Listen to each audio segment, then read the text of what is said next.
Hey everyone, Sawmill Charlie. Welcome, welcome. Go ahead and put up the link here as soon as I get things squared away.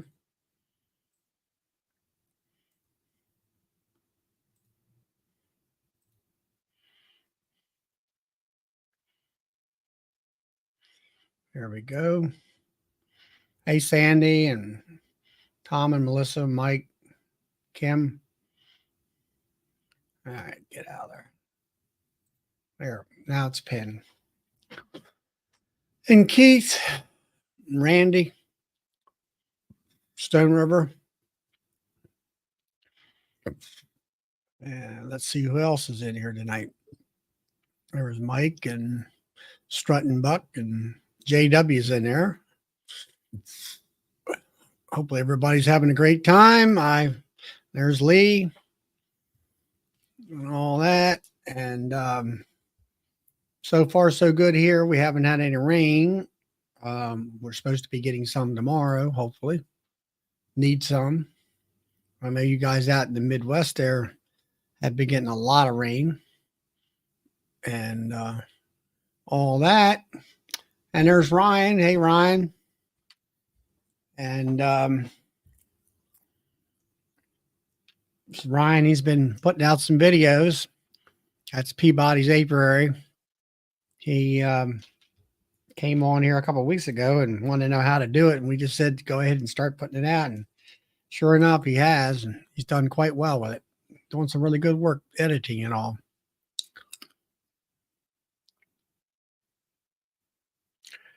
Bob was on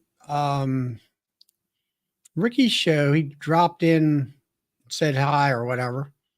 I haven't, other than that, I haven't heard anything from him. Not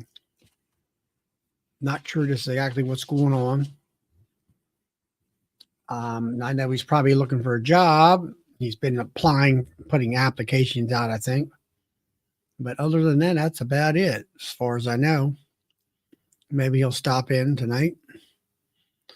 As far as me and my hives, the video that I put out where it was a dud queen, she's been pinched, and I received a new queen from the Eastern Shore of Maryland, which is closer to the Atlantic Ocean side. It's actually on the other side of the Chesapeake Bay. That's what we call the Eastern Shore. And so she's been installed here. Let's see, Thursday morning. So hopefully by Monday she'll be released and things will get better for that hive. We'll check that out later on down the road. Let her give her a couple weeks, see what she's going to do. And all that. So that's what's happening as far as that one. It was a queen right hive, but she was laying duds. Now, what was interesting is that I went out there about, let's see, that was Saturday afternoon. And I said, okay, I'm going to pull her out of there. Checked. Yes, she wasn't laying anything. Pulled that queen out. And then Thursday morning when I went out there, I went through the hive. I pulled up a frame, and here's a bunch of emergency cells. And I'm like, how can this happen when hasn't really been no eggs that I've seen visibly? Usually, I mean, I can see eggs quite well. And they had, so I went through, the top medium was all honey. That didn't have nothing in there, obviously. And then the two other medium frames, there was about 5 frames with emergency cells on that I had took my hive tool to. I was quite surprised. And I don't know whether it was a laying worker trying to make it, or whether maybe she did lay a cell, an egg here, there, and everywhere type of thing.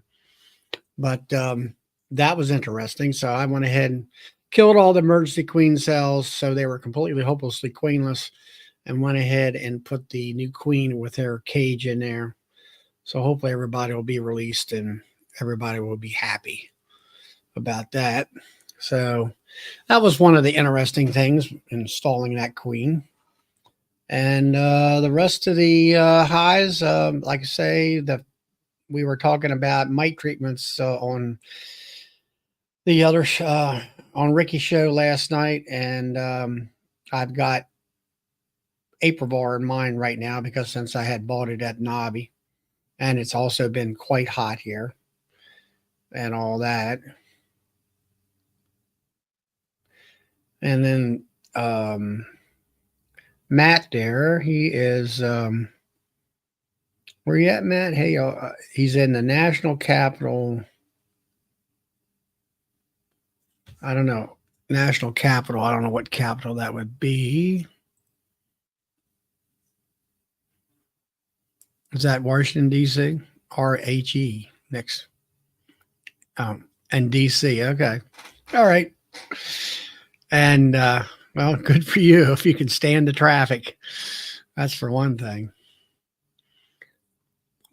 So, unless you're out there visiting and touring some of the Smithsonians or something like that.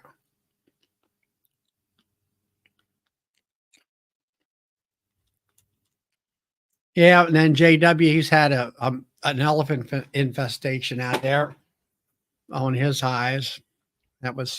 He brought that out in the chat last night and all. But I think he's on his second round of mite treatments also with Aper Guard and all. And yeah, all right. Matt is out there in the museums and stuff. Yeah, that's always fun. I like that out there in the Smithsonian and all, especially the aeronautics. There's Brad, Cajun Homestead.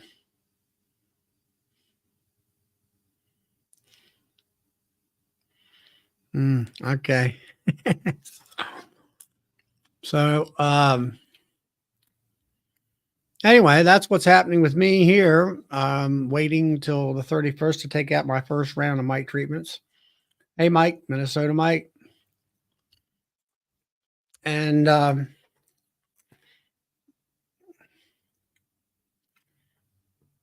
so after that, I'll be doing some Formic Pro, hopefully in September when it's a little bit cooler.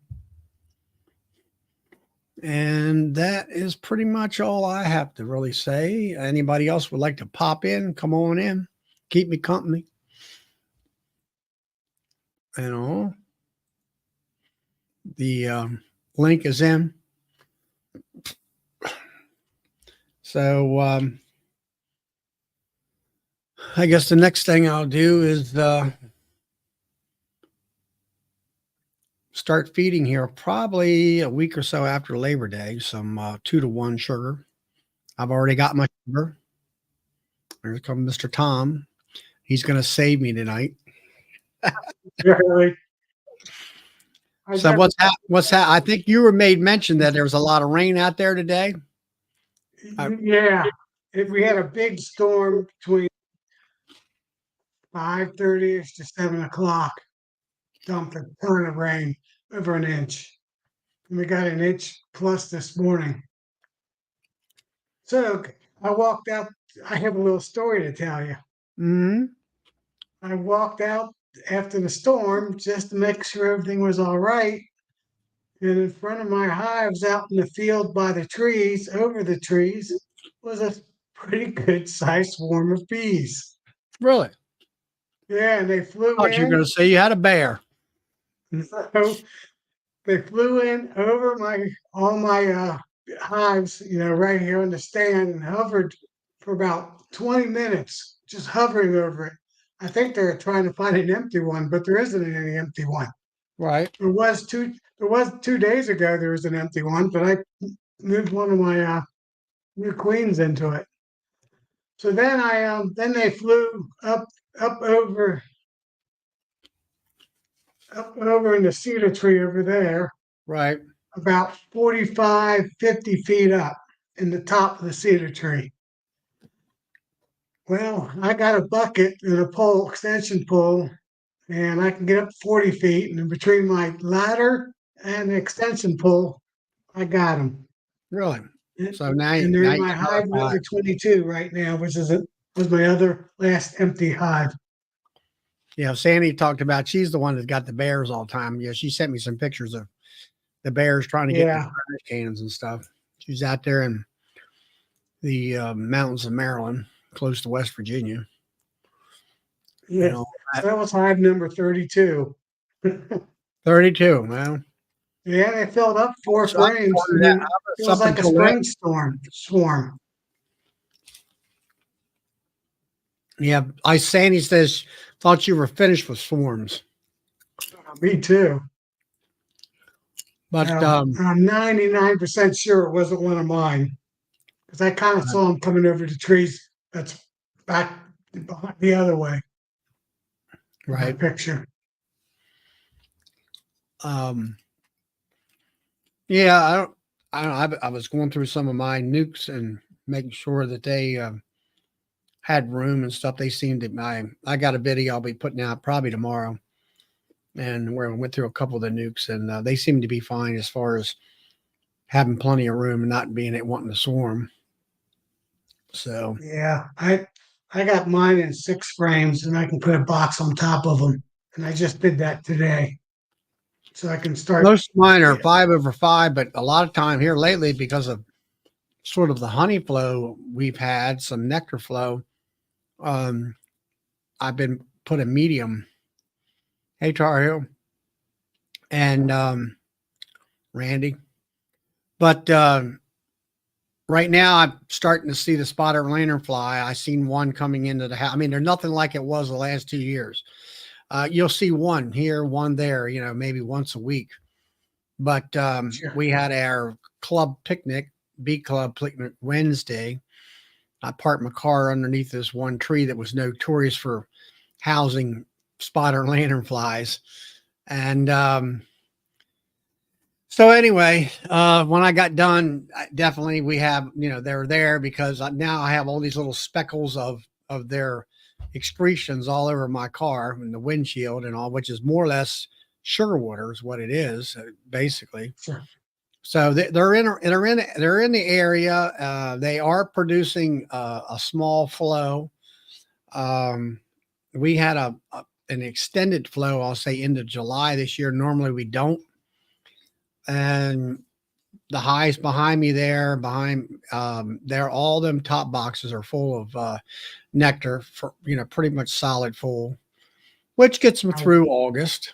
And then of course lanternfly is not as prevalent this year as it was the last 2 years, but supplying an additional nectar source that I don't have to feed them as far as getting through. Hey Brian, getting through Ron, Randy. getting through the August dearth area, and then goldenrod should be blooming here, and I'd say around the 1st of September sometime. But we don't get any nectar flow out of that, and it's Well, we been keep getting rain. We keep getting rain every week, and the ground is soaked. really I well. just came in, and my shoes were Our ground, muddy. our ground is hard as a rock. We have not. That was one thing that I did do this week was my son. He has taken over the farm part and cutting hay and stuff, and I helped him Monday, Tuesday, and Thursday baling hay. And it was second cutting, and it was 20 acres, and you got maybe 300 bales, 350 bales off of it, and that's like nothing. Seems like seems like the Minnesota, rain's been coming over the. Hey, Mike. Seems like the rain's been coming over the Great Lakes and then diving down through Indiana, Cincinnati, and then going down to the southeast and mhm. skipping the It northeast. was always in the middle Atlantic. It skipped us in July and August for the most part. The best thing we've had was the hurricane coming up the coast to dump some water on us. We had about I three got days. 2 inches today. So what's Mike up to? Guy just got back from Troy's Hawaii? farm. He had set up a cow and extracting line. Oh yeah. Yeah, and it was he got the thing, and it was just really interesting. Who did this? It's a guy that actually helped me out some years ago getting it set up. His name is Troy Troy Slaughter. He's on the north side of my lake.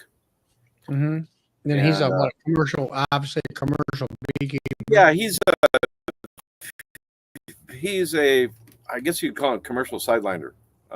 Oddly enough, though, Charlie actually builds quite a bit of hay and sells that. His wife is really into competitive horse riding. And hey, Kimberly and Russell, sorry, I can't get back to the chats now. But he had a Callan line. I can't remember who he got it from, but it's the feeder trough was. I'm not joking when I tell you, so somewhere between 12 and 15 feet long, and it was too long for his setup in his basement. And it just, yeah, and he had to replace the motors and a bunch of other stuff, and it was just what a blessing. And by the way, I found out that yeah, you can get those machines to eat frames, and there's a reason that there's a reverse button on them. But the cool thing is that his extractor is a 40 frame Max and 500, so that would have been built in what 1970 or something like that. Maybe. Mm-hmm. Yeah. So if you go to my channel, I think that's the initial setup video where you see that thing running, and you can still get parts for it. And a lot of those parts are like leather wheel parts and so on. So that's kind of neat. So he has a Cowan, I'll say uncapper. Uncapping line, yeah. He has a uncapper, and then he has a regular, what would you say, vertical. The regular horizontal centrifuge. So it goes right, just like Ian Stepper would have. No.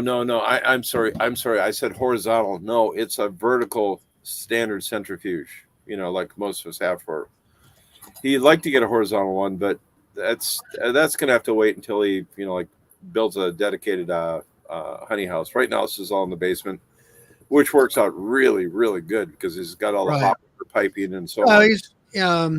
He's got like Tom and Melissa has that license uncapping machine. It's just his is probably a Queen line Cowan uncapper. Boy, he had me coming over there and start shooting videos, and so I'll eventually put up a video of that. Okay. And kind of go from there, but that's the fun scoop there. Wayne Triton and Russell and I went and got a bunch of sugar, and both of them were giving me crap on Wednesday. It's like, well, why haven't you been on Charlie's show in a while? So when he said anybody else want to come in, I thought, geez, I got to get in contact. So you say you bought some sugar? Yeah, about a ton. How much a pound did you get it for? Without saying where it came from, 40 cents a pound. Okay. You're doing great. So, good for it. Great price. Yeah. And by the way, a ton of sugar in 50-pound bags is 4 foot by 4 foot by 4 foot, which I didn't realize. Now I know. Mm-hmm. It's on a 4-foot pallet. Yeah, exactly. And God bless them because they wrapped it up, and we were running home. There was supposed to be a rainstorm coming through here, and luckily it went north and south of us, so we got our butts saved. But now, was that paper bags or plastic bags? Paper, 50-pound paper. Yeah. Yeah, I went and got we got your storms. Oh, that's right. Yeah, I forgot about that, Tom. It went right through Indiana, right through Ohio. Oh, yeah, I saw that heading east there. I hit the darn wrong button on the side of my mouse or something. Well, what'd you do? Put it next to your popcorn bowl? Yeah, popcorn's on here on the left-hand side. Oh, yeah, No. so you got to do the balancing act there. I got you. But no, I got my sugar. The restaurant store was running a special. Oh, good. Before the end of July, it was 68 cents, which is about $30 more than what it was last year as far as what I buy. But it's up around 80 some cents a pound everywhere else. Yeah, I think Our Walmart has it for 84 cents a pound. Is that Okay. right? And how about you, Tom?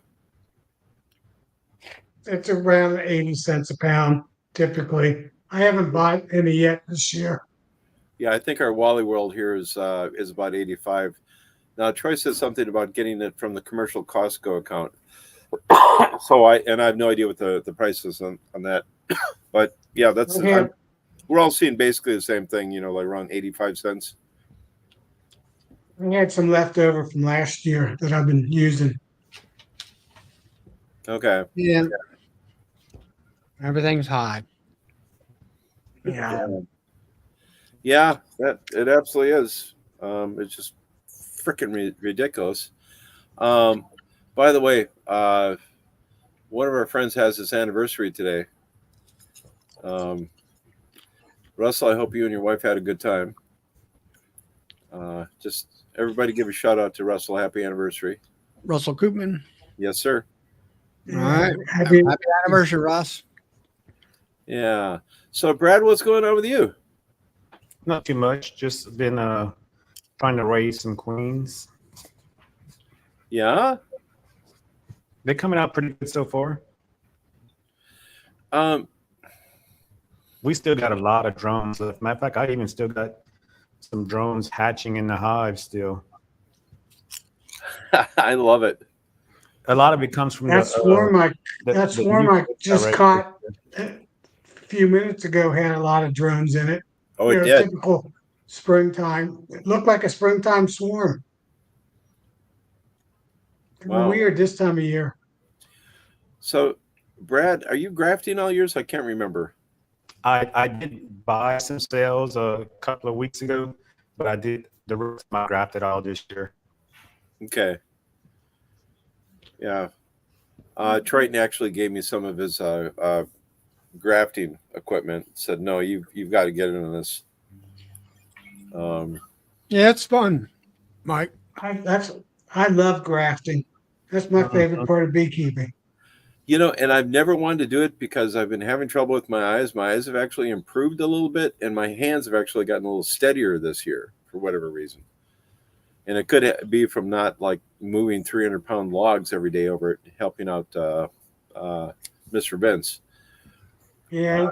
Maybe that was If you do it on a warm day, you don't have to really rush that fast much. Take your time. Take your time. Yeah. Yeah, I mean, they all talk about keeping things warm and this and that and whatever. And I find that, you go out there, you find the right age larvae, in a thing. And I just brush the bees off with a bee brush. And I drape it with a hand towel, just to keep the bees off, basically. And I carry it into the house and have my easel and everything set up on the table. And then I just I might have a cloth, another washcloth that I'll put some water in it, but I'll put it in the microwave and warm it up. That's the fastest way of doing it. And then use that as a marker as you're, every time you put a thing in a cup, move it over, and it kind of keeps that graft moist and warm. And then once you get done, you put your bars in your cell, your bar in your frame. And I just walk back out there and put it in a queenless cell builder, and that's it. And it really, it's not as, they're a little more durable than what most people act like or what they say. Hey, Yeah. Nancy. Mostly just like when you're grafting in cold weather, like you got to worry about, if there's a little breeze or something like that might chill them or something like that. But for us, it's hot all the time. So when we grafting, it's not really. So I just worry about the breeze as far as like drying them out. Whenever you graft, and they could dry out. But I made a boo boo on my last one, which worked out good in one way. My queen starter I had made. Well, when I went back, I went to tear down all the cells, and I found two frames that had one cell per frame, some beautiful queen cells. And I didn't want to tear them down. So I said, tomorrow I'm going to take them and make some little nukes out of them and just see what they come out looking like. Well, it ended, and I went ahead, grafted, and put my bar in the hive with those 2 cells still in there. But I went back 2 days later to pull those cells out, and I pulled them out, and I put them in some other hives that I wanted to start.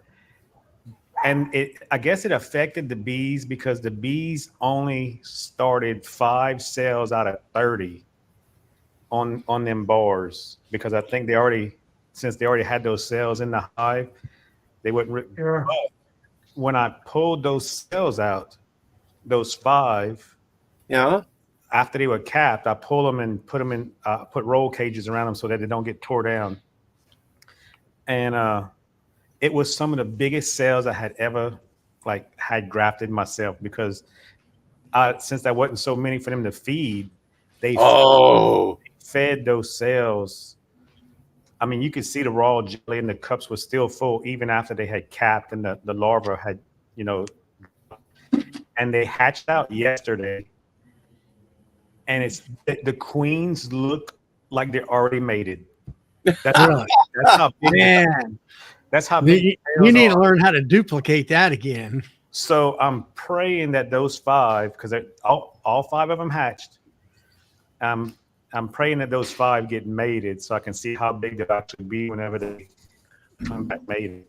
Because I had just did some from the cells that I bought, put them in, and when they hatched, how some queens are tiny, they got that little triangle shaped butt, and they run around fast and stuff. But once they get back mated, their tails are bigger. But these 5 queens look like they were already mated. That's how big they were. So I'm kind of anxious to see. So I'm thinking about doing another, just go and put 5 more cells or 6 more cells into a hive and just see if they'll draw it out. Because like I said, we still got a lot of drones. And out of those 16 cells that I bought, I got 11 came back mated. So that was pretty good for at this time of the year. So, Hey, Alex. One thing I've learned that I've done last year and this year to get better quality virgin queens is the hive that I'm going to get my eggs from, I'll start feeding them a week early. So they will have tons of royal jelly in the cells, in the larvae. And then I'll also feed the hive that's going to be doing the cell building. And that seems to help a lot to get a lot of royal jelly in there. Especially feeding the hive that you're going to be getting your larvae from. Yeah, I had whenever I had made the hive, I put some pollen patties on them, and I made sure they had framed the pollen. But I guess that's what. Yeah. What? I know. This last time when I grafted, sometimes I got the larvae out and I couldn't even tell if I had the larvae. There was so much royal jelly. I couldn't even see it in there. Plop them in there. Then I didn't see them in the wax cells. So I said, "Oh, I must have it." I wonder if was it Michael Palmer? He was showing how he does his cell setup, and he actually takes an empty frame and just takes a bunch of pollen from the year before out of the freezer or out of his trap or whatever, just smears it in the cell, just fills a whole wall next to the cells with just pollen in the cells. Yeah, I've seen people just take regular pollen substitute and just put the dry powder in the frames. But I don't know how well that works. Okay. Yeah, so Richard Nolan Brittany there, France there, he did a talk, and if you want to look it up sometime, Thomas kind of going back to the jelly thing, where in fact the name of his talk is all about the jelly, and he's talking about even looking at the larvae of the workers, and keeping an eye on the jelly, how much jelly's in the larva. That tells you how strong those bees are going to get. So, and I'm thinking, Brad, I got nothing to base this on, but if they didn't have that many cells to concentrate on, they were going to treat them really good. So instead of 30 cells, they were doing what? 10? or 8? No, it was 5. They only did Oh, 5. just 5. Okay, I'm sorry. I'm Mhm. sorry. Okay. So now I've kind of wondered about that. I mean, how much overloading those things is pretty good. Those elephants left me some eggs. I've got some elephant eggs for sale. Uh, You had to be there last night. oh, thank you. I just want to say First hi, thing Laura. forever. Good to see you, and Nancy. Good to see you. And Nancy, I enjoyed your. Nancy did a live video here on another chat about 7 o'clock tonight. Veil only and in a skirt. Believe it or not, in the hives. Oh my gosh. Okay. She I'm got sorry, some, guys. I think she got some combis. Oh, that sounds wonderful. I'm sorry, guys. There was a jet boat taking off from my dock. As he's Yeah, I gone. hear a little bit. Yeah. Okay. Okay. So it wasn't too bad. Thank you. Hey, DC. See, Nancy, Laura. So if you have elephant eggs, my only question is, are they chocolate? And if they are, how quickly can you get them to me? I know he had a picture of an elephant on top of his beehive. Then he said, then then somebody, I think Lee or somebody said, well, if you got elephants, then you don't have to have a hive lifter. You can use the elephant.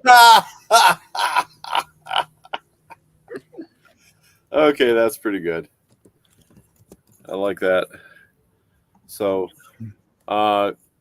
Charlie, where are you at with your mite treatments? I know you're online a couple days ago. Well, I got Apribar on right now because it's been so hot. I wanted to use Aprigard this year. Yeah. And I've been we talked about it. Via Honeybees was using it. He had some issues. He put some of it on a nukes. And then he also put it on some double deep 8-frame hives, which was fine with it. I don't know whether, there's some, I think the weather was in the 80s out there, and then it kind of bumped up to the 90s for a few days and then back down. And for me, I usually like to treat, I'll say probably with Aprigard, I would say treat like the 1st of August. And it's just been 85, 90, 95 degrees, a lot of humidity here and dry.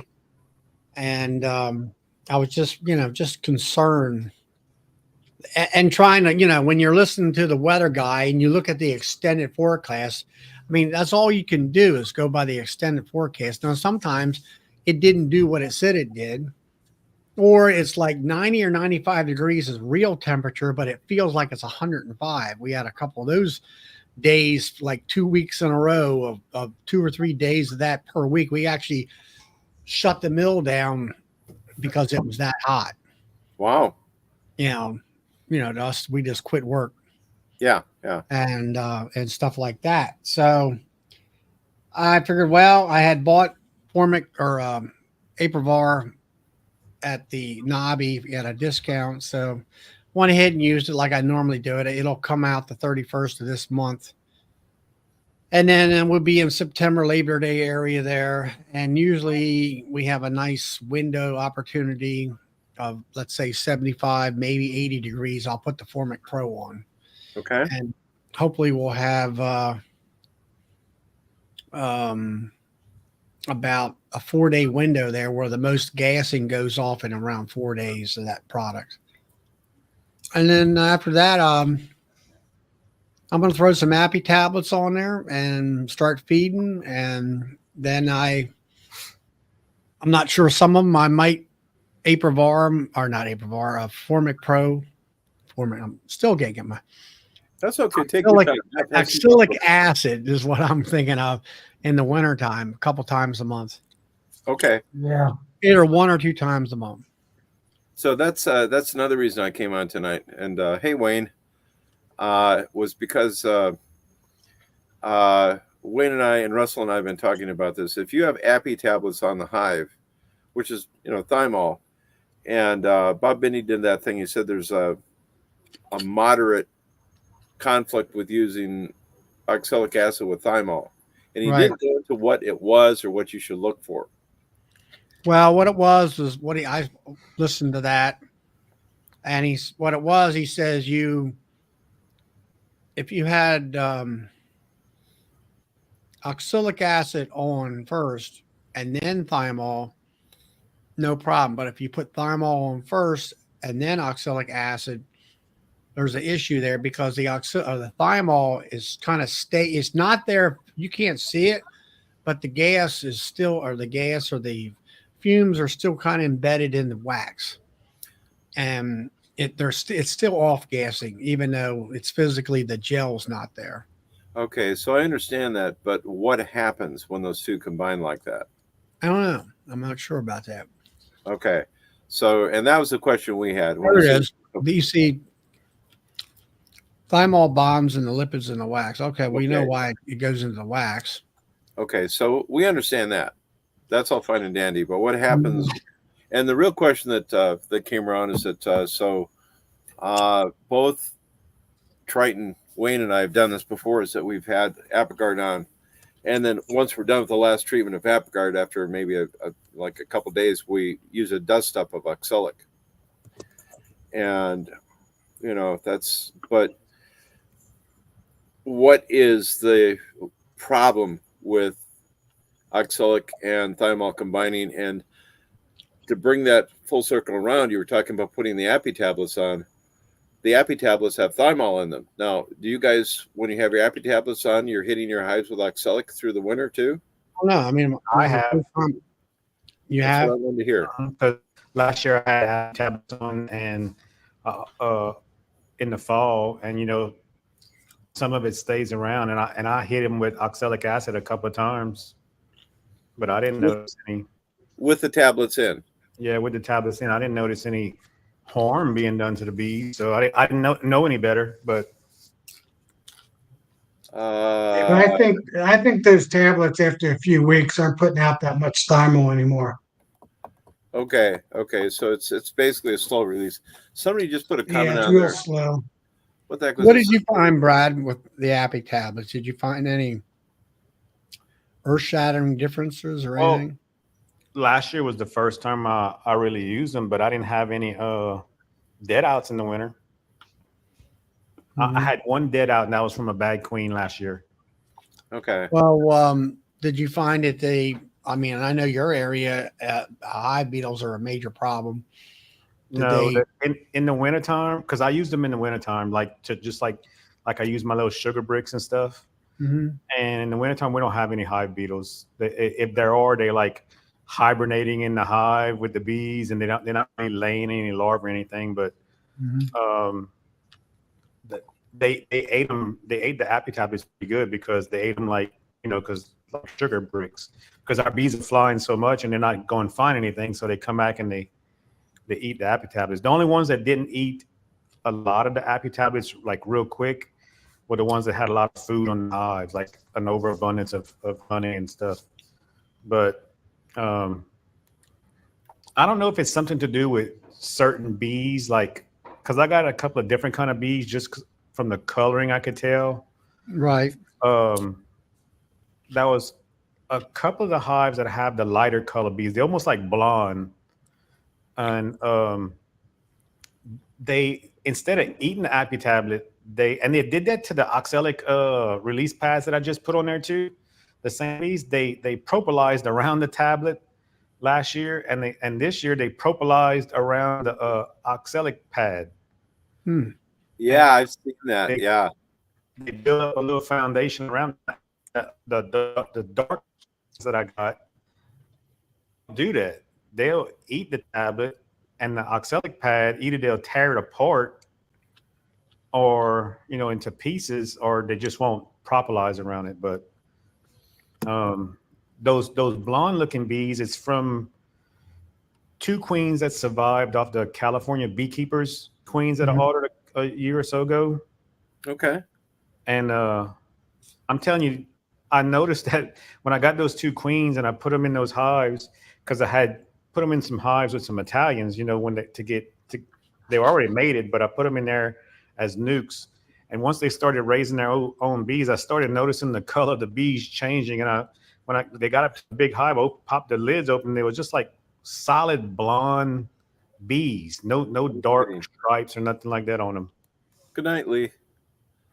And now that I've Nightly. actually grafted from one of those queens, and the queens that hatched either came out solid blonde with the big blonde tails Yeah. or solid black queen. So I don't know what's going. And now the hives are kind of mixed. You open up the hive and you see a bunch of blonde bees on the and a bunch of dark bees on there. So it's So you got the kinda weird. checkerboard. But I did notice they propolize like crazy. I mean, they stick down the lids. I mean, when you pull it, because it's so hot and sticky right now, the propolis just like tears apart and just like gum all the way around the lids. And, Gooey. Bubble gum. yeah, it's horrible. I mean, I wonder if that's my Italians don't do that. yeah, I wonder if that's not a carniolan, but The Asians. Like, Caucasian. Yeah, yeah, they like purple. they're like a big purplizer and all. Yeah. Now you They say have a they're lot of that blonde. Does that genetics mean that in my they're yard. yellow looking? Yeah, they're little, like when they first come out the cocoon. Right. They almost blonde. I mean, and then they turn out like a bright yellow whenever after they dry off and they're adults. Cordovian, yeah. Not sure DC something maybe a Cordovan. I'm not sure what that looks like. Yeah, I was trying to remember if it was the Cordovans, DC that Bob Binney was talking about, and this is an old line that doesn't exist anymore. Somebody else is making one and calling it, but there was a star line, and he was. Oh, that was Dr. Larry Connors that started that. That was back in the 70s or something. Thank you. And I couldn't remember if one of those was propolizing. And by the way, to kind of bring it around full circle here, Triton was talking about putting some Apogard down in there, and I know you guys have probably seen pictures about this, but some of the bees will actually build a hollow cone around the Apogard dosage. So they build a cylindrical wall and isolate it from the rest of the hive, which is kind of interesting. Yeah, so Harris was making thymol strips. I've been watching them go through that, and he was talking about them drying out, and he mixed them with coconut butter, if I remember right. And That's what in Who's coconut. that? Yeah. Harris. Who's Harris? Harris. What's the name of? I'm sorry, Harris something. I can't pull it up here. Somebody's gonna judge. DC, what's the name of Harris's channel, please? Put that up for us. But that being said, I thought, okay, that's all fine and dandy, but instead of using coconut butter, use glycerin, and maybe it wouldn't dry out quite as fast. I don't know, but he's trying to make his own strips, and I'm not certain that's really, now I really think about it, I'm not certain that's the way to do it. If you're going to use Apogard, the best thing you can do, in my opinion, is buy the frickin' bucket. It drops the dosage cost down by like about 1/3. Well, you can regulate your dosage so much easier. Oh heavens, yes! Thank you, Charlie. I mean, I watched a guy. He's in the Carolinas.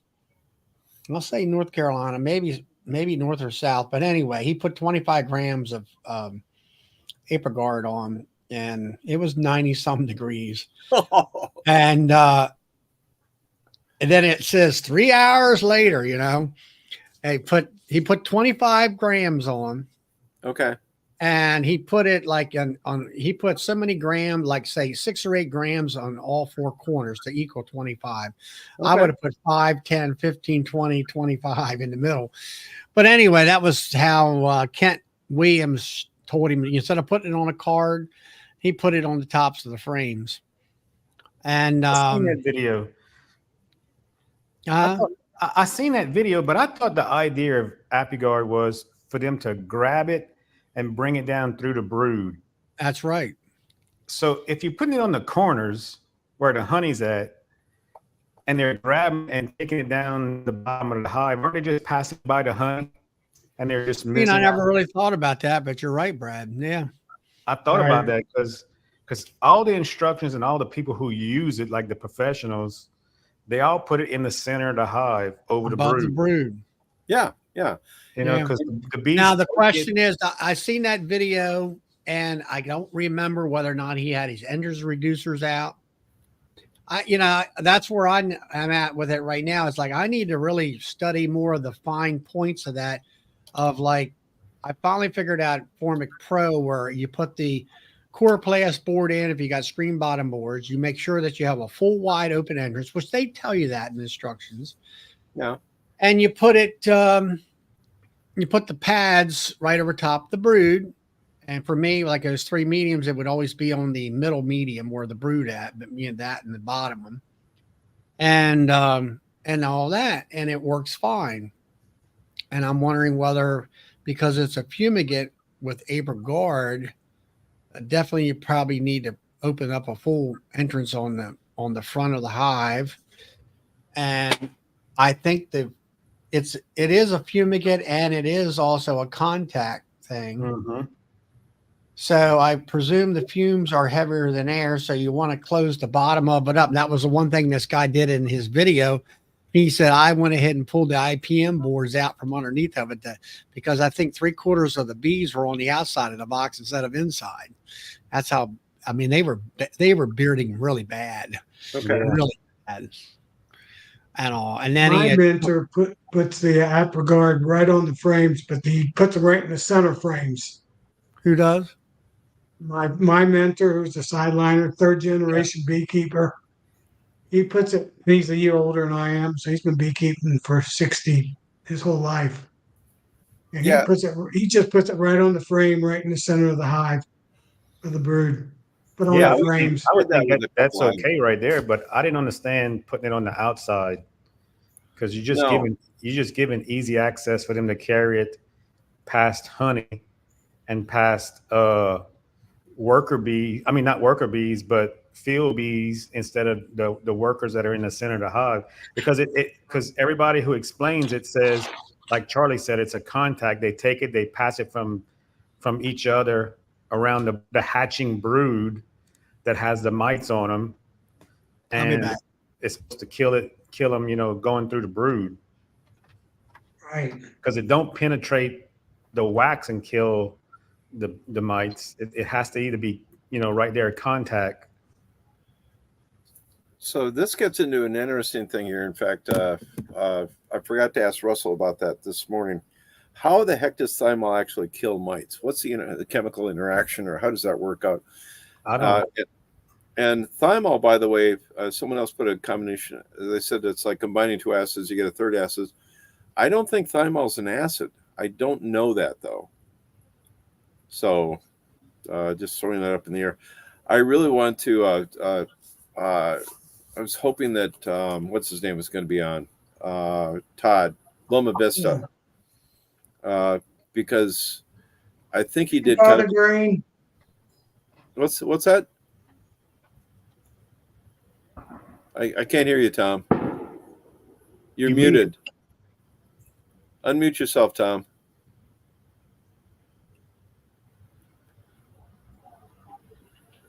Okay, Tom, you're still muted there. And I don't know if he knows it. Tom, unmute yourself. Yeah, thymol is an essential I oil. think he's talking to his phone. We understand that, but what is it though? Is it alkaline? Acid? What's the pH on it? Just an open question there. And somebody else put in there that Harris was putting it in. No worries, DC. That Harris was putting it to deal with chalk brood. Well, that's bringing up another thing that I wanted to just throw up to everybody, and that's that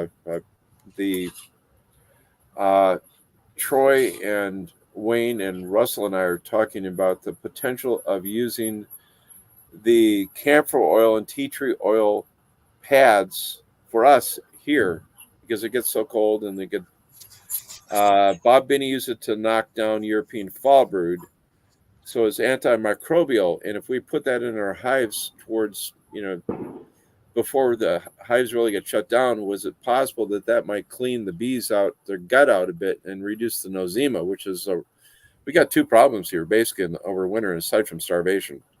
I think Bob Binney used camphor and tea tree oil to knock out the. That's what I said. Yeah. Oh, okay. I thought you was talking but about. We're wondering if, right? But thymal shuts the mice respiratory system. That's what I've been. Thank you, Peabody. Which, by the way, is one of my favorite cartoons growing up, Mr. Peabody. That's Ryan. Oh, thank you. So, but we're thinking that those pads might actually reduce the nosema spore count and whatnot in the hive, and help with that problem. And I mentioned that to Brad Hogg, and he said, I don't have the spore counting thing. And I mentioned it to Ian. Well, Ian lives in, he's pretty high profile. And if he does something off label, the Nazis in Canada are going to come down on his ass hard and make an example out of him. So that's it. The Trudeau cartel. But I think it's got potential for us winter beekeepers. So that's and I guess the last thing that was we're talking about propolis earlier. I put propolis traps on my hives, and the bees during the winter will all gather up right on the top. Regardless of what food there is, they'll gather on the top of that hive board up there. Whether it's built right or an inner lid, and they like to hang up there. Well, I like the idea of having a layer of propolis up there, fresh propolis, by the way. So that help deal with the the viruses, viral load, and everything else. Charlie kind of like all of the University of Minnesota experiment. So I just wanted to throw that. Those are a couple things that have been weighing on my mind here because, well, honestly, tundra time is coming up. So, and if you guys got any thoughts on that, please just wade right in there. Well, I really don't have any eczema problems because we usually have a cleansing flight day even through the wintertime. Yeah. Mm-hmm. Pretty much, right through January and all that. And I'll use it or somewhere, it isn't months on months for them being in the hive, but it might be 30 days and then you'll have a flight or two. Okay. Stone River, I've actually put them on the top of the frames before. And no, it does not run down and get in the brood. So at least I've never seen it that way. And I'm sure Tom's mentor probably hasn't either. Why? It's a gel as far as I know. Yeah. I've never had a problem with that. The main thing with that is when they usually recommend about an inch and a half shim. Yeah. Because the bees can get over top of it. Yeah. So I actually left some undrawn mediums on the top of my hives and pulled out 3 frames and put the AppleGuard card down in there. The reason I did that is I didn't have a bunch of shims set up and they weren't to the height that I wanted. And I thought, what the heck? I'll put them on. You were saying something about the propolis about for winter because they're up top where the heat dome is. Yeah. Nancy says, what about putting a screen inner cover on and letting them fill it up with propolis that way? Make up like okay, so here's a problem with putting any type of propolis trap on your hive. Whether it's what she's saying is let the bees propolize the screen. Yeah, and here's the problem with that. You can put anything you want up there, but if you really want them to build it up, you're almost really better off to, if you have a feeder hole in the top of your hives, take that off and cover it with clear tape. And the bees just freaking hate that light, and they will fill that screen or that propolis trap up butt heavy and hard. So, yeah. But yeah, screen or propolis trap, whatever, anything. But just putting up there so they get that thick layer of propolis on the top where they all gather. It's kind of like their deal there. Yeah, Tom must be on the phone. So anyways, that's some stuff that's been bouncing on my brain pan here. I'd keep the outer cover off for a while. Outer cover off. okay, in summer. So you're talking about keeping the lid off the hive and just leaving the propolis trap open. That's interesting. If it was warm enough, you could definitely do that. When you're insulating your hives for winter, Mike, Yeah. I was watching Bill Heschbeck. He talks about the condensing hive, as he calls it. Yeah. Condensing the water and all that stuff. And I talked to him in person here. He was at one of our meetings, and he said, like, put a screen. He said what he found was put a screen inner cover on, because the bees they attract to where all that heat is upstairs. He said if you don't do that, he says the darn bees you'll bringing your lid up with that insulation board. It's about 3 pounds of bees hanging on that thing. He said here goes 3 pounds of bees out in the snow. It's like. If you guys go back and take a look at the video, we're going through some of the hives and we're lifting them up, and we're using what's called built right, or like fiber sheathing that you'd use in houses, and we'd use that as moisture boards in Minnesota. And we go to open it up, and there's like umpteen pounds of bees hanging down from that thing, and they're just like all festooned and covered up and whatnot. So you basically just kind of open up the lid and you have them hanging there. You're like, okay, yeah, there's bees in there, and you throw the feed in or whatever, and then close it back down. Yeah, it's an amazing amount. You can't take that lid off. You can if you. What he found was to put a screen inner cover on. Yeah. And then have the insulated inner cover, I guess you would call it. Yeah. With like a 2-inch insulation or 1.5 inch insulation. And that way the bees were up on the screen, in the warmth. Yeah. But when you took the lid off, you didn't have any problems with bees hanging on your insulation board. Have you ever watched LaGrange when he insulates his hives and goes into them in the wintertime? It takes him like 30 minutes just to get down to the bees. He's unwrapping and pulling styrofoam up and pulling insulation out, and I'm there like, gee, I'm glad I don't live up north where I got to do all that. Oh, it gets interesting. So DC was just asking.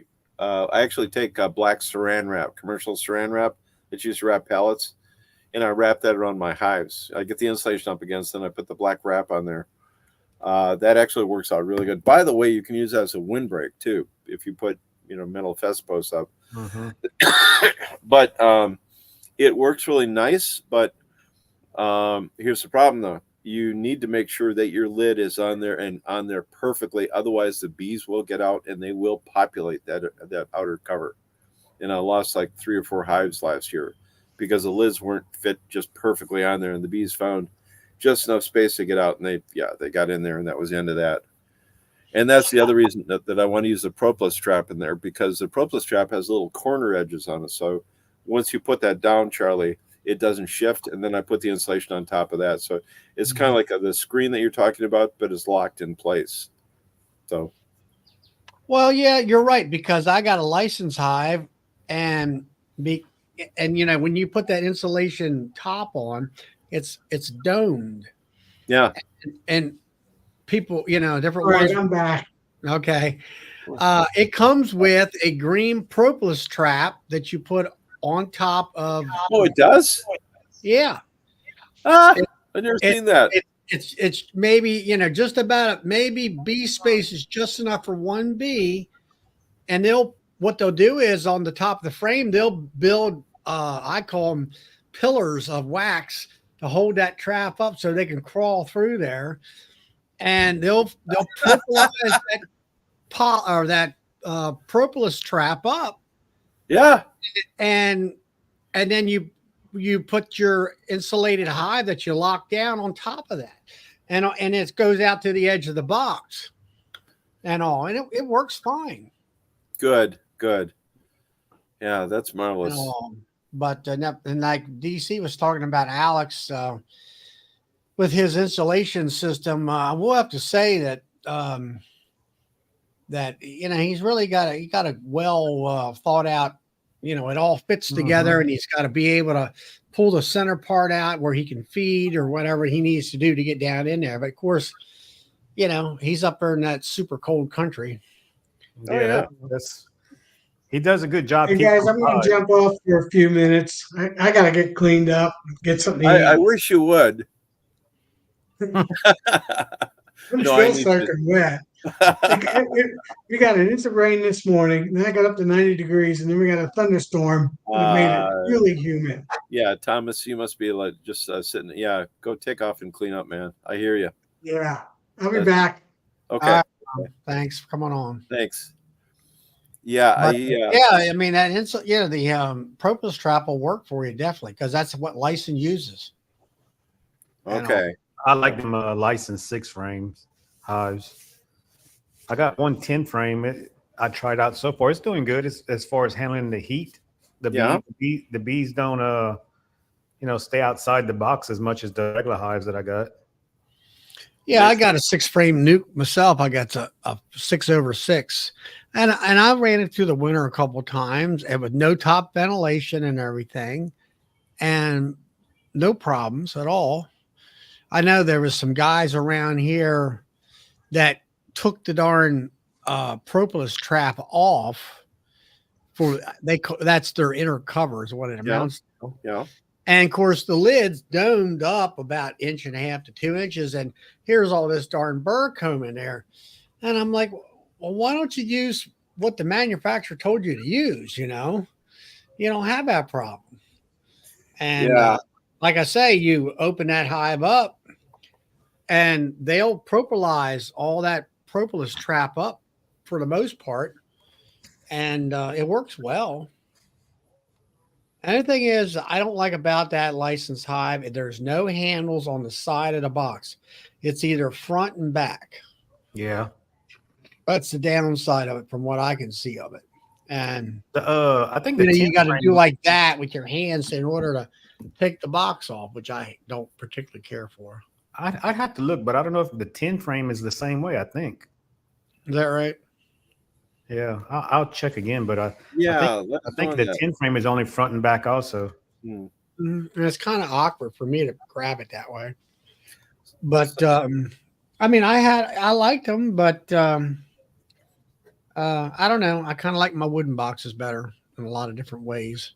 You got to be very careful about vaporizing them, you know. And I had to make up a piece of wood. It was basically, I think, a piece of Luan. I poked a hole in it so that way I sat on the front of the hive and then stick your vaporizer through that and have to hold it there and smoke the hive with it, you know, that way, and which worked fine.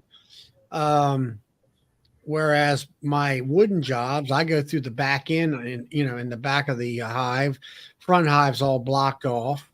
And I have a little wooden stand to keep the vaporizer supported. That's how you do it. Okay. I did the same thing, but I have that I have the Mapame hive, so I ordered that little ceramic insulator for the vaporizer, and it works pretty good. I just did them through the front, through that little plastic excluder they got. Yeah, slider thing, yeah. Yeah, and it didn't melt it with that little piece on. I had gotten 2 of them. I lost one, and I was gonna get another one just to have a backup. Right. He charges like $20 just for that little insulator. I'm not like, gee whiz. Yeah. Yep. They're not cheap. No. The neighbor behind me here, Brad, is a metal machinist, and he can do some pretty weird shit. And he actually made a series of 3.5 inch insert tubes. One out of stainless steel, one out of brass, and one out, excuse me, guys, one out of freaking titanium. Really? And if you guys have ever seen anybody try and drill titanium, you have got to know what you're doing, because that titanium will turn into mud and solidify on your bit. But anyways, we made them with the idea of having the extension, Charlie, to reach in and do that. And because that's the one complaint I've got about the InstaVap. I just want that freaking nose thing to be like another 1/2 inch to 3/4 of an inch longer. That's just my own little personal thing.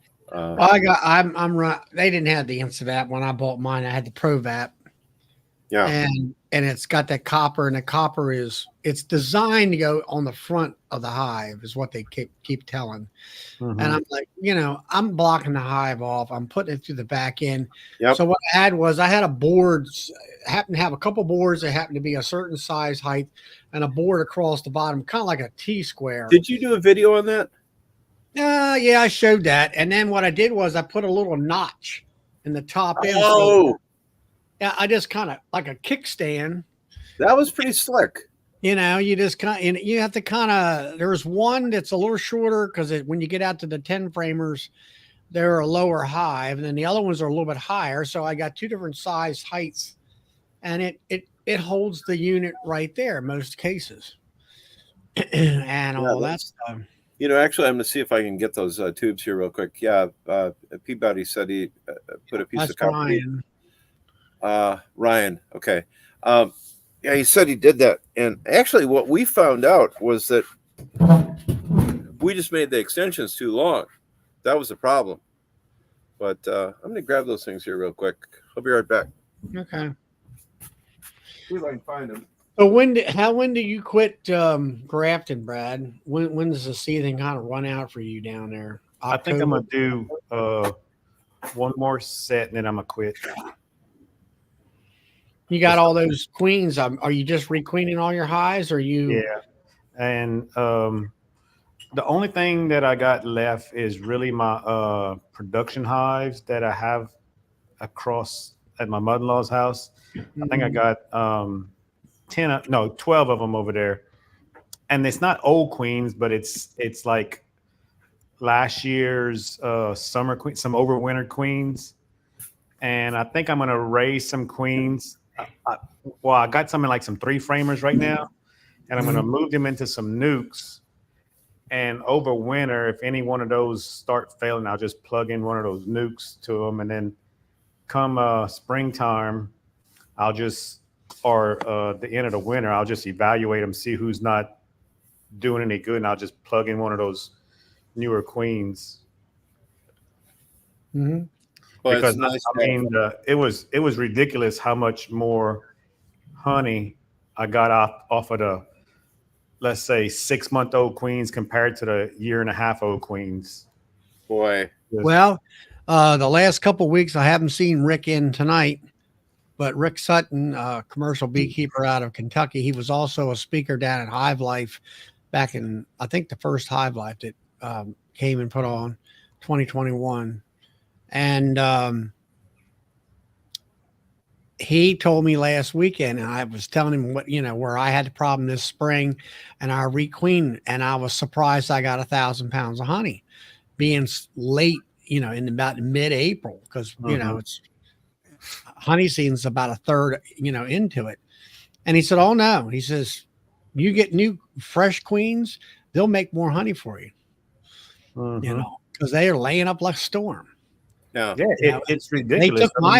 They took my hives from almost near nothing to just powerhouses and all. And it's major lesson learned by me. I can tell you that much. Oh yeah, I got this one queen that I kept. She's a yellow queen, and only because I keep grafting off of her because the bees are so gentle and that's nice.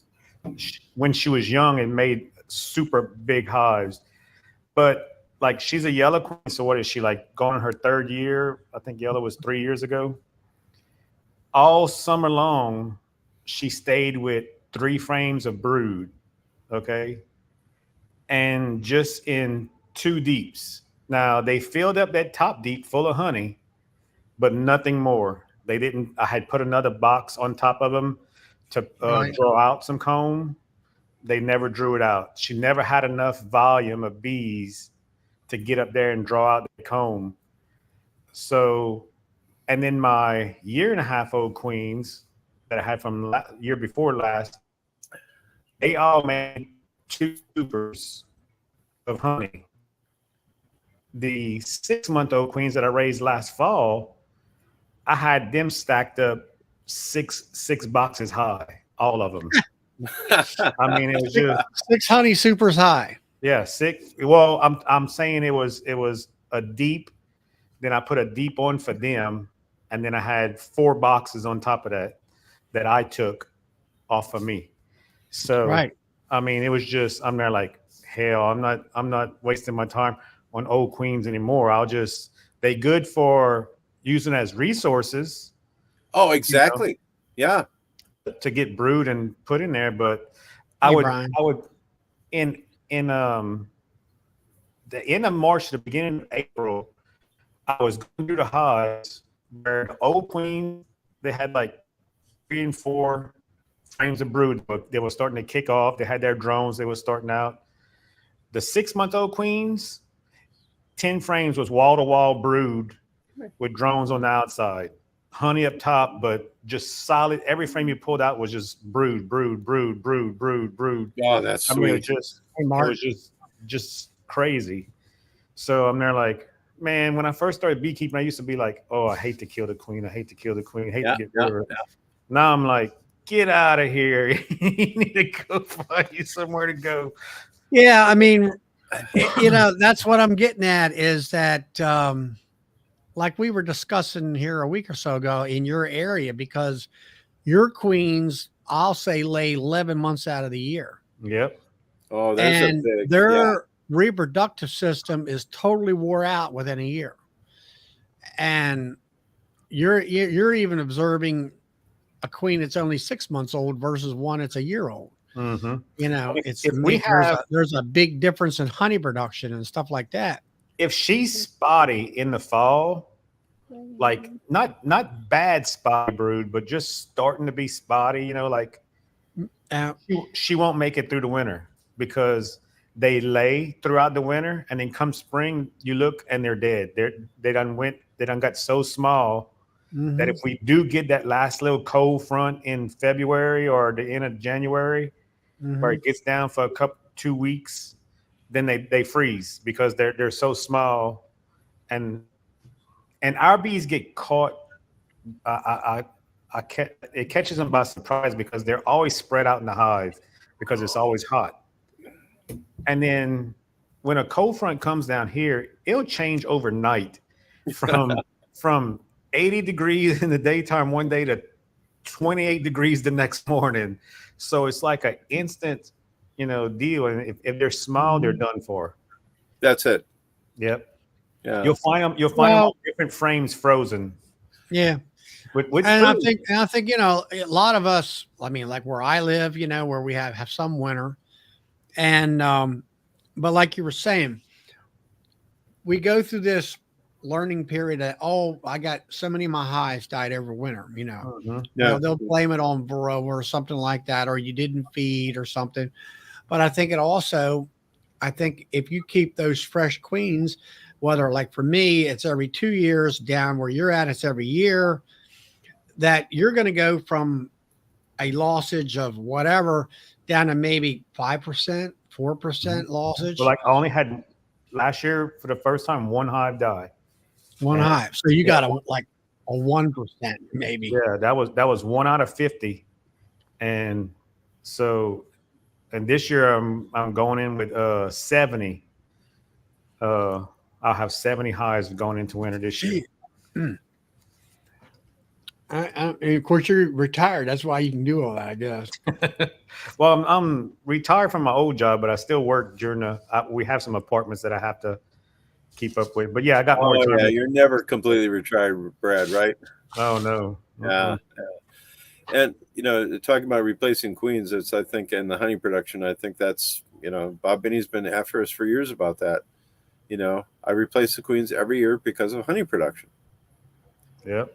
So, I think that's a grand thing. And that's actually a really heavy instigator for me to just start raising queens here rather than, whatever. So I don't, I'm pretty much hooked into that in a big fashion. And you really notice it when you got a lot more hives because you like all these over here are growing so much, and these are just like Yeah. stagnant. They just stay. You open up the boxes and they've got a lot of bees, but they don't grow into more boxes. No. They like they keep up the amount of bees through the honey flow and stuff. They keep up the amount of bees that they have, like they keep replacing the amount that they have, but they never grow beyond what they should for the honey flow. Yeah, no, that's just making, if you want to have a little bit of fun, in fact, I'm going to shoot a video on this thing here. It's you can get an indication of your hive strength, like around 4 p.m. just by walking by the hives and taking a look at how many orientation flies you've got. And that'll give you an indication of what, how fertile that queen is in there too. If you just have like a wall of orientation, going up, and as opposed to some of the really weak ones where you only got maybe about 30 bees going up and down. But yeah, no, good, strong new queens. Absolutely. I'm excited, to be honest with you. Kind of fired up about it. I'm not certain how to do it, but when I first started out, the lecturers would get up front there and, well, if you got this problem or that problem, just blame it on the queen, kind of like in a joking way. yeah, And the fact of the matter was, it's like, why, I look back at that and say, that was the most stupidest remark that you could ever made, where if you would tell, back, and also when I started, they were always looking down upon the commercial beekeeper. Oh, they stress out. Now they knew the answer. They just didn't want to tell you. That's right. well put. They stress out their bees, they're, the naysayers, and then someone will say, well, some of them bad commercial beekeepers, they replace their queens every year or maybe every 6 months, and that's terrible, and it's like, you have to buy the queens, and that kind of stuff. And now you sit back and say, well, yeah, because of these reasons, and if I wish somebody would have stated those reasons to, that you gave you a better understanding, and it's better for everything. Yeah. But, yeah, it's just, it's like, it's like in the beef industry, you have the veal calves, and all that's terrible. They didn't live their life, out or whatever, and, or like when I was in school, they talk about Christmas trees, they cut all these Christmas trees down and everything, and it's terrible and this and that. And I'm like, as you get older, like, wait a minute, where did the trees come from? A Christmas tree farm. What were they developed and grown for? For Christmas trees. Yep. Yeah. That's what they were. That was the crop of that farmer. That was the intentions of growing it 6 foot tall or whatever it is, and selling them. Look, the biggest, kind of going off of that right there, we used to show goats for the 4-H for the kids when the kids were little. What breeds? Boar goats. Oh, okay. Yeah, they're meat goats. Yeah, meat goats. Well, the thing was, you had different categories. You had your breeders and your males and your females. Then you also had the butcher goats. Well, each kid in 4-H would get a butcher goat, and they would get it from a baby that had already been banded, take the testicles away or whatnot. And they would raise these goats, and then they would go to the show. Well, after the show was over, all those butcher goats would go into a certain pen. And that was the end of the road for them, because after the show, buyers would buy the goats. Oh, yeah. Well, you would see all these little girls and stuff with tears in their eyes because these goats that they raised for 6 months, 6 to 8 months, loving and bottle feed and everything else, got brought over to that butcher pen, and all these goats would be, yelling and screaming, and on one end of the barn, and on the other end of the barn, the kids were crying. Yeah, but to bring it back to your point there, Brad. Just because we're basically hobby beekeepers or small, we hate killing queens.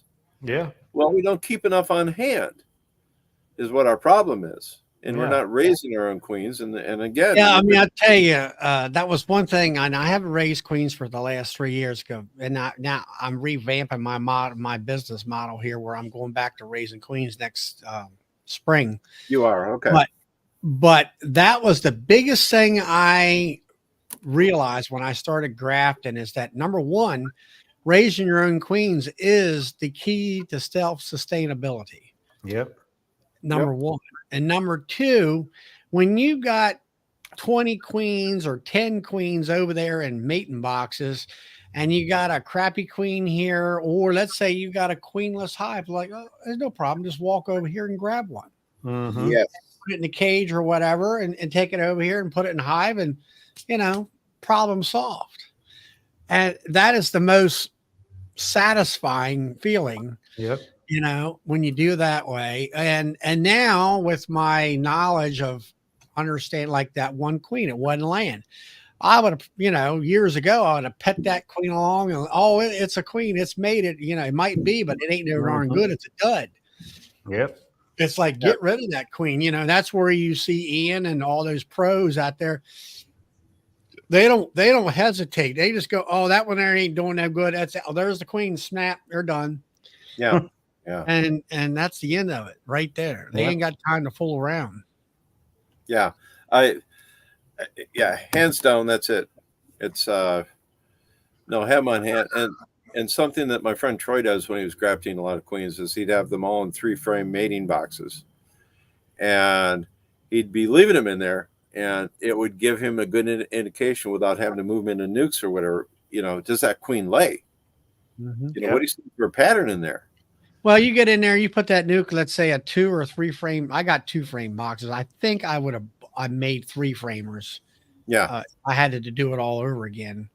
Yeah. And you leave that queen in there. Once she comes back, leave her in there for 3 weeks and see. Oh, absolutely. See what she's really doing. Yeah. Hands down. And that actually will, help out considerably. Yeah. And all So that. all of the new 10-frame deeps that Vince and I made, all of them are dadoed. So you can divide them into like a pair of, like 5 frames with some tightness there, or You're talking about like a queen castle type of thing.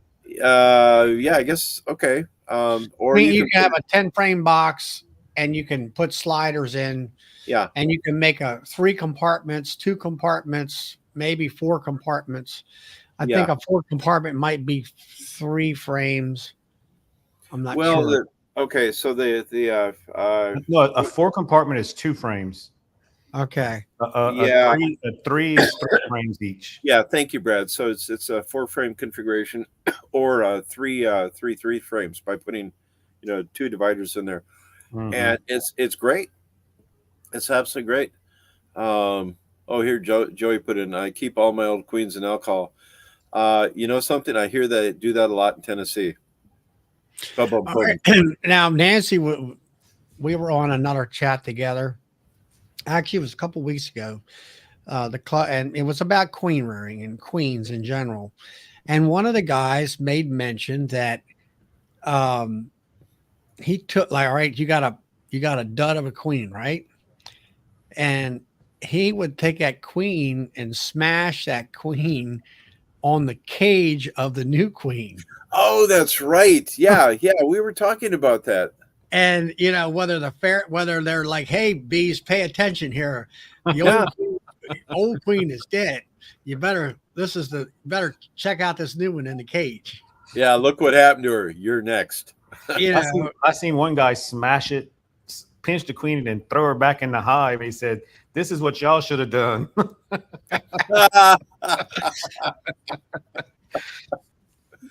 And all that. But I don't know.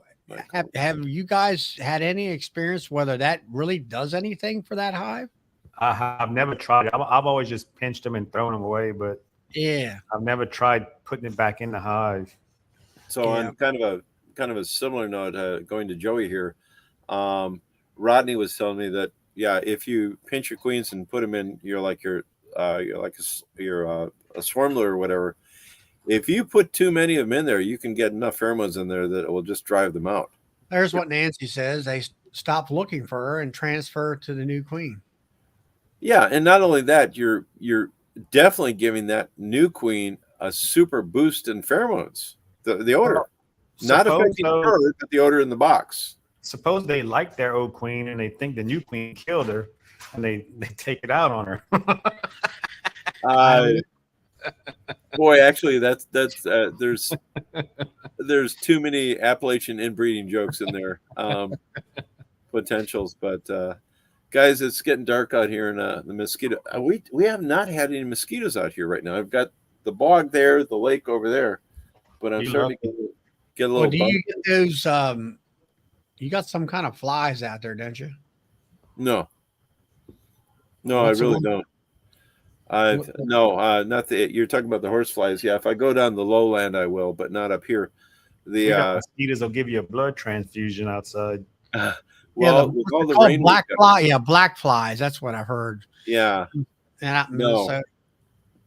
No, we're actually pretty good here right now, but yeah, and I still don't know how to adjust the light on this thing. So I'm going to go inside and get off and go and make some supper or something like that. But Charlie, thank you so much for letting me come on there and say hi. Yeah, that's no problem. I'm always, I have, like you say, I haven't seen you lately, Mike. Yeah, and I apologize. Yeah. Wayne and Russell did give me a ration of crap about that, rightfully so.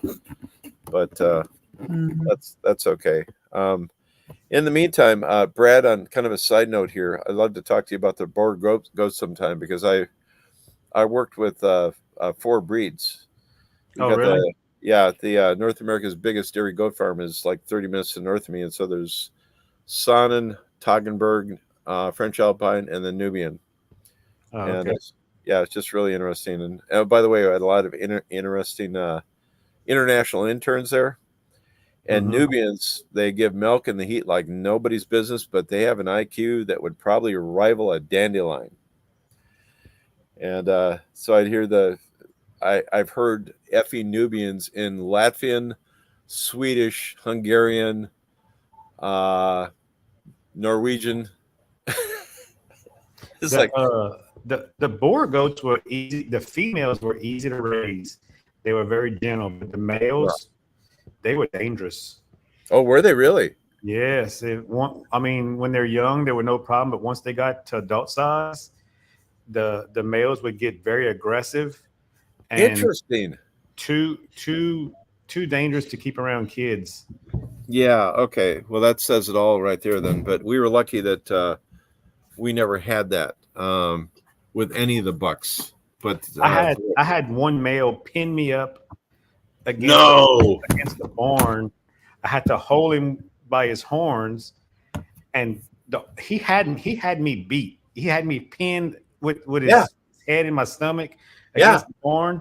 And I told my son was holding the gate open, and I had to twist his head and get him to really fall to the side and run out the door and shut the gate on him. No, he rammed that gate, and it was a welded frame gate, and he just kept pounding on it. It was all because I had separated him from the females. And he was looking at you as competition. I told my son, I said, we had a shocking stick for cows and stuff. I told my son, I said, grab me that shocking stick because he's going to break this gate. I hit him on the top of the head with that shocking stick, and it only got him madder. He started pounding that gate. We had to leave to make him stop because he was so mad at us. I was afraid he was going to break through the gate, and then would have had a battle on our hands then. So it wasn't a week later, I put him up for sale and got rid of him because I was going to say, you called him, didn't you? Yeah. I said, if that happens with just one of the kids in there with nobody, if he'd have did that to my son was only 12 years old at the time. I said he would have hurt him. Yep. Nope. That's like a hot hive. Get rid of it. Yep. Well, you guys all take care. God bless. The man who came pick him up, he said, "How is he?" I said, "He's generally with the females." We loaded up the females into the trailer, and he hopped into that man's trailer like he was a friendly cat. I said, good riddance to you. Oh, oh, you gotta love it. I told him, I said, don't separate him from them females or be around where he can get to you. Because I said, he's strong. He goes, oh, I can handle him. I said, good luck to you. Well, yeah, you'll find out. You'll find out. Yeah. Quoting Monty Python, run away. Okay, guys, we all take care. Charlie, All right, Mike. Come on, we're see you coming next out week. there. Yeah, we're trying to figure out when we're coming out there to visit. So I'll be getting. Oh, in touch okay. with you. So You got my number? yeah, someplace. Okay. Okay, you guys take care. All Bye-bye. right. We'll see you. All right. We got to say hi to, let's see, Matt's daughter here. And hi, Marcy. Glad that you're watching bees. And all that. So, yeah, that's interesting with, let's see. Somebody else had a question here about the squeezing the queen. Dean, what we were saying was, Dean, is pinch the old queen. You can either throw her in the hive and then put your new queen that's in a time release cage, like a JCBZ cage in the hive. Or I've had somebody also tell me to smash the queen's, take that queen's head off. Something about, I think the head's where the pheromones are. Maybe put that somewhere else, and then you put the body on the old cage where the new queen is inside, and then they release. And of course, you got two different pheromones, and I think maybe the bees understand that the old queen is dead, and they'll accept maybe the new queen better. Whether that's all true or anything, I don't know. I have no idea. Yeah, me neither. That's what it amounts to when it comes to that. I mean, so to you're me, going. to me, Where are it's- you staying at up at Nobby? Have you made a decision yet on that? It's gonna be at the probably at the Hampton Inn because my wife has some discounts for there. So I just don't know which one it's gonna be yet. She hadn't made the reservation for me yet.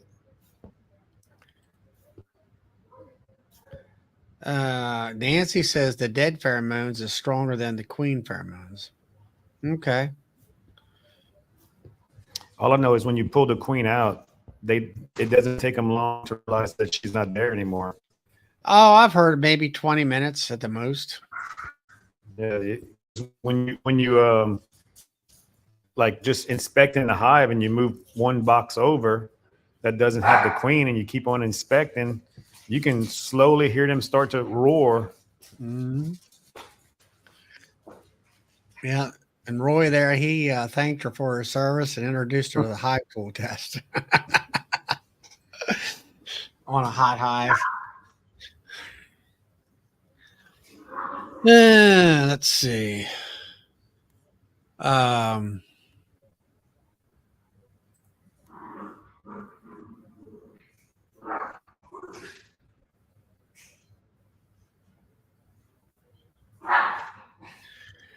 I guess so, Russell. I've heard some people say where they smash her and just throw the whole body into the hive, and maybe they understand that the old queen is dead, and they shove her out the front door. And then some people, like I say, this one guy said he smashed it against the new queen cage. So I don't know what really, it's just something that somebody's done. Yeah, because I've never seen any of the commercial guys doing that. They just pinch them and throw them in the weeds, throw them in the grass. Yeah. And then Matt wants to know, can I use oxalic vapor while I got an Appy tablet on? I did all last year. I didn't notice anything. So, all right, there's somebody's got some experience, Matt. Robert, thanks for the $3 super sticker. All the bucks. I just paid the bill for this year for another 12 months of shows. What does it cost you for $200? $200? Yeah, I actually get like let's see. Actually, I guess it costs more than that. let's see. Two. I guess And it's that's two. through the YouTube stream. No, it's for StreamYard. Oh, so you paying StreamYard? Mm-hmm. Oh, okay. I Is that think like it's two. I think it's normally $25 a month if you pay by the month. If you pay, thanks, Matt. If you pay a year, an annual thing, it's like $20 a month. So I'll say it's $240 a month. I seen it. I didn't pay much attention to it. I just, it was on my builders. Hey, Brad, good to see you. how Haven't about seen you in a while. YouTube? Do they have a free one or not? YouTube's free. I Okay. mean, you have to, in order to get paid by YouTube, you have to get monetized. You Mhm. have to take and have 1,200 subscribers, and you have to have 4,000 watch hours. I think it is, and that's why I started this live stream to get the watch hours up, Mhm. and finally got the 1,200 viewers. And it's been a blessing, you might say, in disguise for me. I've got to meet a whole, you people will get to know you if you're putting a lot of videos out and stuff. Hey, Russell, thanks, Russell, $5. And whereas the live stream, it, we get to, we've met each other. I mean, me and you used to go to the same Hampton Inn, and stuff like that, down at Tennessee. And then I get to know all the beekeeper. I tell people, I said, I know beekeepers from the East Coast to the West Coast of the United States, along with beekeepers up in Canada from their East Coast to the West Coast, or at least from Quebec all the way to Alberta, and people like Brad and Ian and Alex and Doug Longman and James. I wouldn't had that opportunity if it wasn't for the live show. So I feel like the live show, it keeps me in contact with everybody, and everybody gets to know everybody. And then thank you, Brian. Hey, thanks, Brian, very much. And There's Brad. yep, there's Brad. Come on in, Brad. You haven't been around for weeks. He must be busy with honey. I haven't. He's busy. I know he's pulling honey. I think he was telling me that they were starting to pull honey, I think last week. And that kind of stuff. And and then he's, had issues with bears and stuff here a little bit and all that. I know that Darren's on, the Pennsylvania beekeeper. I'll tell you, he put out a video last year that I was really liked, where he took I'll say a quilt box or a ventilation shim, and he put 1.5 to 2 inches worth of styrofoam insulation in for us here up north, Mhm. and he had a gap, I don't know, 1.5 inches. He actually set that on top of the hive where the inner cover, it kind of acted like the inner cover, but it was an insulated inner cover. Yeah. And then he put his telly cover on top of it. And I thought it was really a good idea as far as keeping the bees, keeping that heat dome and keeping them warm to get them through the winter and stuff like that. I do know that a couple guys were talking about it here recently on our show, where if you have the insulation, to either get the silver wrap that the bees won't eat it, or get some Gorilla tape and basically close off the surface of the insulation with Gorilla tape. Yeah. Well, And don't Alex do that? Don't he put a lot of tape on his insulation so they don't eat it? I think so. He's got some red tape or something of that nature. I think he seals up the cracks and stuff. Hmm. Not sure. Because I know he pulls Alex, if you're on on, some tape he has tape to where he pulls like little handles and pulls stuff out. Oh yeah, yeah, he does. He uses that for yeah, Gorilla Tape holds up for bees, DC says. Anyway, people said to line that insulation so the bees won't eat the insulation and stuff. Mm-hmm. And then I was also talking to Bill Hirschbeck. He had that video or science project about the condensing hive, as they call it, and where no upper ventilation and they don't feed. And me and him talked about it, where he uses a screen inner cover and then puts the insulation on top of that. That way the bees are not stuck up to that insulation and everything and all that. Alex, if you're still on, come on in. We can talk about your insulation. I know he has a lot of times has it up his design and he's next to him where he can show. But I wonder if Brad's decided how he's gonna winter his bees, like outside, inside, or what? well, Brad, I mean, he can come on in and talk about that. I do know he was considering wintering, I'll say, a certain amount of hives outside this year and all that.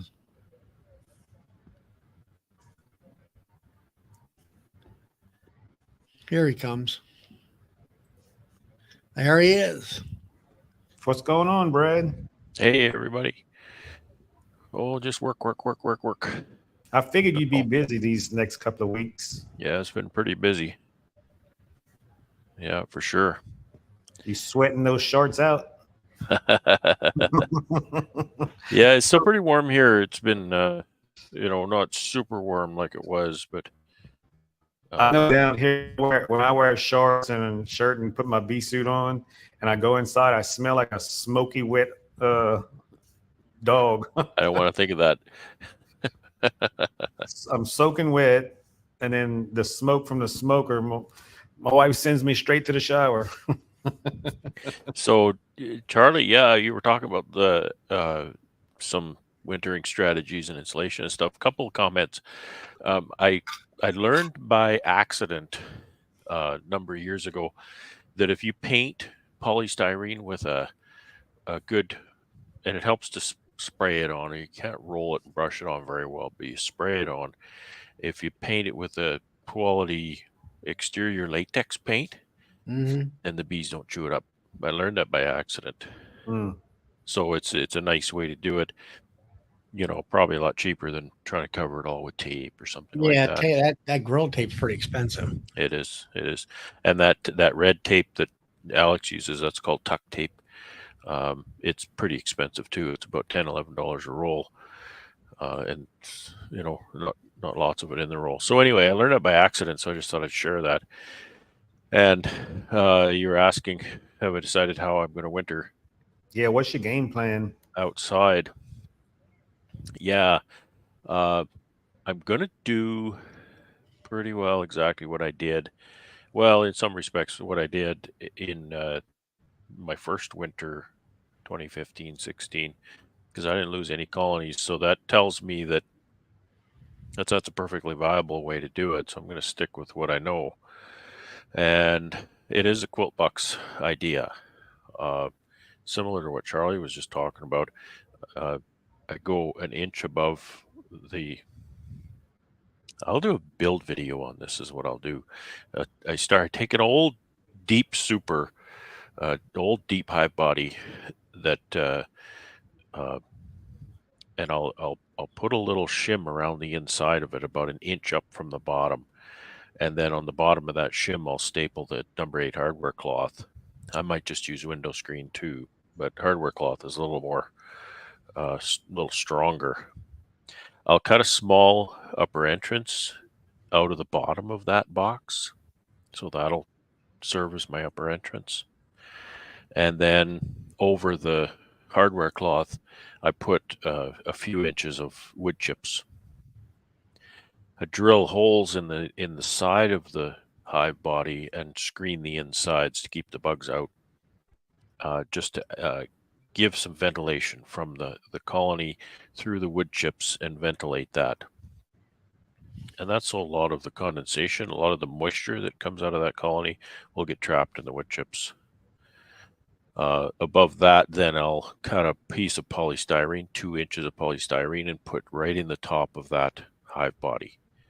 And then I'll put my standard migratory cover on top of that.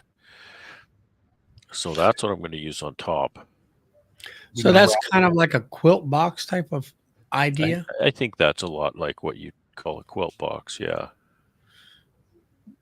So you're going to put wood. You got your frames on top of your box. Your top's off. You're going to put this box on there that's got screening and then wood chips and then insulation board on top of that. Right. So it's just, you'll have the top bars from the top box, and then you'll have about an inch of space. So that'll give me space to put, in the spring I can put pollen patty, or in late winter I can put a sugar cake in there. So I've got a little bit of space to put something in there, and whatever else I might want to put in there for them. Gives them a little bit of space, and then number 8 hardware cloth, and then wood chips above that. I found when I did that the bees actually cling to that screen a lot, and I think they're sucking the moisture out of the wood chips, to be honest. That's just my theory. But they seem to really cluster right up against on that screen. So it seemed to work. Are you going to wrap? Yeah, wrap. I think I'll end up with 2 inches of polystyrene on the outside. Do you do the whole pallet or just in each individual hive? Well, I have to do the whole pallet because the boxes are tight With the clips against each stuff? other Yeah. in the middle, right? So, and really, you got a hive on the other side. If it's alive, you don't need insulation against that because it's something warm too. Yeah. If that other hive dies, it could be a different dynamic. And I guess it's more, if all 4 of them are alive, it's more heat contained in the whole hive. Yeah, Bob. mine are only be 2s because 2-way pallets. Hey, Bob. How y'all doing? Good. How are you doing? See, Charlie, Bob don't like us. He just likes Brad. He just came on there. Yeah, he just follows me around I was talking to Lee. like a little puppy. So My little for those who dog. don't know, Lee decided he was going to take a break from YouTube and stuff. So yeah, there's that. So we're talking about the StreamYard. So he canceled his StreamYard. So I'm going to have to get something set up for it to do it. So Oh, it's okay. what it is. It's when you have multiple people involved in doing something, it's always harder to coordinate things, right? So, but yeah, that's it. Well, for right now, me and Charlie were talking, does YouTube have a free one? Yeah, but you can't invite people on, I don't think. Oh, I thought it was like a limited amount of people. Maybe I'll have to do a research on it and see how it goes. But just Or you can do like you can make Charlie start his on Tuesday nights, and you just jump in and call it yours. You can have people on, but you can't have very many. right. Only maybe 3 And I or think 4. the free version though it also doesn't give you the full like HD resolution or something. I think I don't know. I think it's 720, and then this might even be 720. I don't know. But you there's don't need me in any better resolution than what you've got. I don't think it. All I know is the amount of people. If you want more people, Yeah, you that's got to the pay biggest. more and all that kind Yeah. of stuff. That's why I bought my subscription, because I had a couple that I wanted to have more than however many people. I wanted to bust the limit a bit. So Brian, I do a GoFund every week when I do a live. Nobody funds it though. They sit back there and talk to each other. Charlie's gotten like 27 super chats since we've been on here. Nah, ain't that been bad. or I don't know, how much is a subscription to StreamYard $25 a month. a month? Yeah. A month or That's not a lot of money when you have a job. But I probably put in 20 applications today, so Good for we'll you. see. Keep at it, man. That was the day I took our talk to heart. My job is getting a job, so I get up and put in applications. Well, good for you. So Good for you. now we just got to get them to call me back. That's the thing. Are they looking for people? Yeah, it's I just go like on Indeed and apply to the jobs that they have that I'm qualified for. So we're just doing what we can, man, and trying to keep expenses on the low. So Everything's so high right now. yep, and going up. But I didn't mean to talk about that. You guys were talking bees. Just don't talk any damn mites. I've been hearing mites 3 to 4 times a week for the last 5 we do have a question for you that we've been getting all night. Nope. Huh? What? It's something to do with the Appy tablet. So here it comes. Yep. Somebody asked, and Can you OA with the Appy tablet on? I told them I didn't. I did it last year, and I didn't have no I effect. did it. Well, I haven't actually used oxalic acid since I put the Appy tablet on, but I have used oxalic acid and Apivar at the same time, and they're over a year ago, so that worked fine. I think they were going by what Bob Benny said about Apigard, using Apigard and oxalic acid at the same time, because I guess Apigard is so strong. Yeah, there's some kind of chemical reaction, but nobody said what the chemical reaction was. He said it's not a good idea to use it together. But they never said anything about the Appy tablets. Someone in the chat asked, and I told him, I said I used it I had my Appy tablets on all winter long, and I did like 2 or 3 rounds of oxalic acid throughout this winter, and I never had no dead bees or anything like that. right. Well, that's the thing. I mean, and we've talked about this too. It's like at first, like 5 years ago, all we heard about was oxalic acid vaporization, right? That's all the videos. And then it's like everybody's kind of moved to the next thing. Then it was, this is how you put in Apivar strips. Oh, this is how you use Apigard. This is how you use Appy tablets. You know, it's like it just kind of morphs. So Appy tablets are a supplement, but inside said supplement, there's some thymol, which has an adverse reaction for some pests in the colony, is all I'm saying. But it is sold as a supplement, and it is a supplement. So. Well, that's what I buy mine for a lot too, because in the winter I use them in my smaller hives, and that's why I had ordered some more from you. It's almost like a sugar brick, isn't it?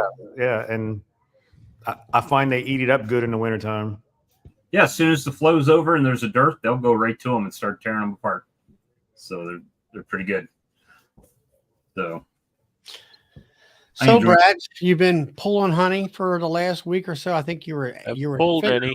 I set escapes this week. I got sidetracked on other stuff, and I just did a quick check on those colonies, and the ones I checked really weren't that clear. They were mostly clear, but more bees in them than I want. You need a Brad escape so you can get away from yellow jackets. Yeah, I do. I do. I got that nest though. I went out and I dressed up, and I even wore gloves, crazy enough, and took my can of spray foam reed spray, and I got them. But yeah, I'm going to try tomorrow to pull some, but we'll see. Right? I need to get it pulled, so just the way it is. How long do you have before you have to pull it once you put the escapes? That's pretty variable. A number of days, though. I don't really like to leave it more than 3 days, maybe 4. I've left it longer, but you got to get on it when they're clear, because you've taken all their honey away. So especially when you're running singles, you take.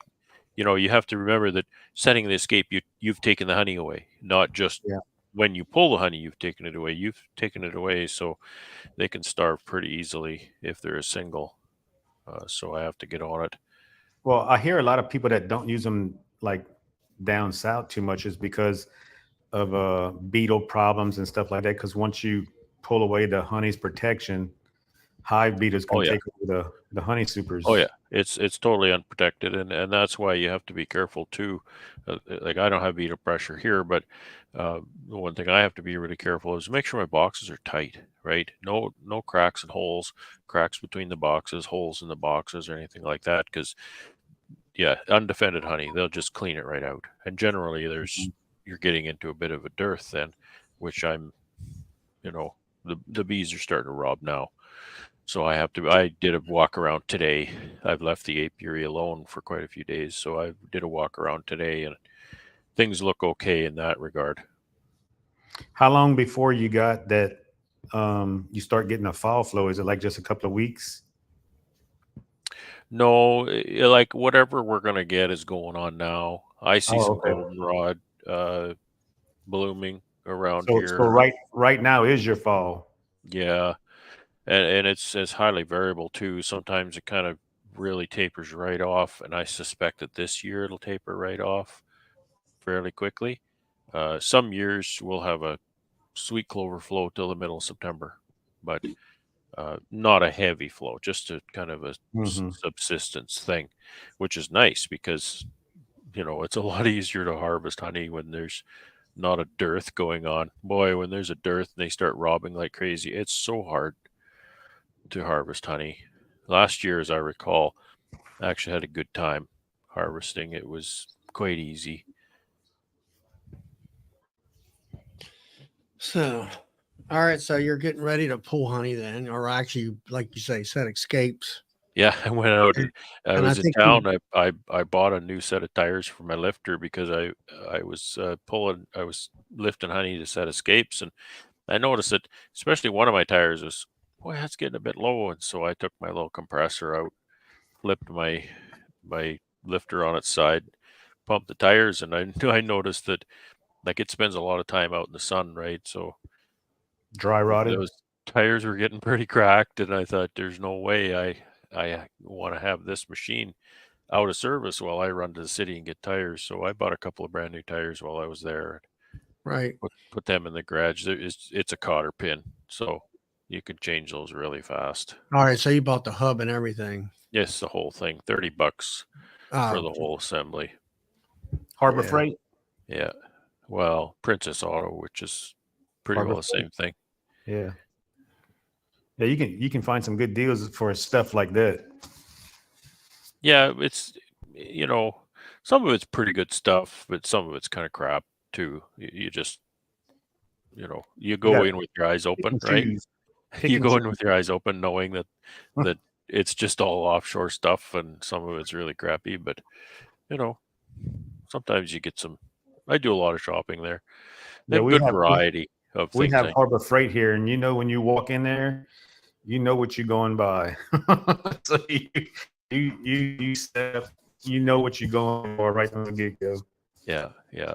I get all my gloves from Harbor Freight, or my gloves from Harbor Freight, and I use those for everything. Whenever I'm doing anything with bees, I use those latex gloves. And they've repackaged them, and the new ones, they keep tearing out. I mean, one day I went through like 16 pairs in a matter of just an hour or two. They just keep. I'll tell you what, ripping if you like latex gloves at Lowe's right now, I got one called the Viper. They come in different colors. They're a latex glove, and I think there's 50 to a pack, and I paid $14,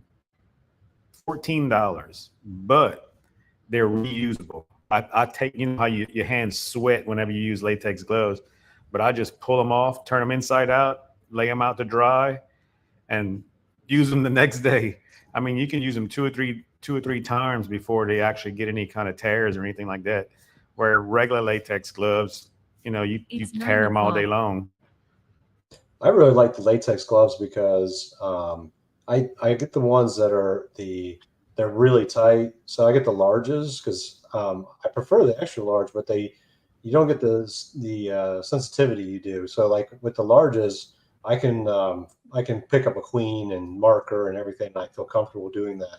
Yeah, but they're tough to get on, and I'll tear them trying to get them on sometimes. But the only reason I wear them right now is because it's so hot, and the propolis just gets all over your hands and then all over your everywhere. And I just don't like it. And you get everything in your car and everything else. And don't get me wrong, my truck has honey everywhere or sticky all over it. But those latex gloves, man, what a difference. I mean, everything clean. It just, you go out there, you can work in for an hour or two, whatever it is, and pull those things off, and your hands are clean, and the truck's clean, and everything else. So it's just like I said. Unfortunately, the quality has really went downhill. Maybe I just got a bad batch or something. But I bought. Well, it depends how old they are, because I used to do some work at the hospitals, and the maintenance guys used to give me latex gloves.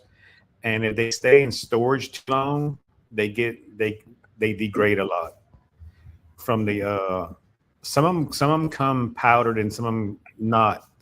And he said whatever chemical they use to cure them to whatever, it deteriorates the rubber after a time. It almost feels like it's a dry rot type deal. Whenever you go to pull them on, they'll just break. Literally, I'm pulling them on my hand and they're ripping. They'll just tear. Normally, I can go through only one pair the entire time, and this last time I went through over a dozen in less than an hour. They just kept tearing one after another. It was crazy. I just didn't understand what was going on with it, but maybe that's exactly what it was. I just chucked a bad batch, but we'll see. Yeah. So, Bob, did you check your new hive area anytime lately? I went out earlier in the week. It looked pretty good. I mean, like anything else, some good, some bad, but pretty much what I expected. But I had a double nuke, and it seems to be just doing the deal, man. It's packed. So I need to take another 5. I guess what I'm getting at is the location being positive for you? So far, so good. I mean, it's got a cotton field down just up the road from it, so hopefully they're finding it. There's plenty of white flowers out there. Sorry, my cat. Okay, so it's blooming. Yep, it's been blooming. Except we had a bunch of rain, so I don't know how that does with cotton blooms and cotton. So, but it seems to be doing all right, yeah. Our season's really extended this year. I pulled my final pull last week, and last year I pulled it the 4th of July weekend. So it's. Yeah, I noticed that here too. We had an extended flow into, I'll say, the middle of July. I went out 4th of July weekend to pull all my supers like I did last year. Actually, it was the weekend after 4th of July, but I went out to pull all my supers, and they were all soaking wet. None of them, there was nothing capped. It was all nectar. There was no honey. It was crazy. I didn't understand what was going on, so I just walked away and came back and then harvested this last weekend, and pretty much everything was capped. So I'm not sure what's been going on, but this year we have not had the heat we have had, in past years. It seems like, we typically would have a drought in August, July, August, and we usually have like a 2-week drought. We haven't had that. It's been raining. We've had a lot of rain. Oh yeah. And we've had the drought July and August. I mean, a few sprinkles, but not. I mean, right now the ground is just like a rock. See, we've been having rain constantly, and the temperatures are low. Usually, we're in the we'll have up like a couple of 100-degree days, and we haven't had any of that. We've been at best 92 or something like that. It seems. Yeah. So we've had a few of those too. 100-degree days. It's supposed to be 90 something here tomorrow.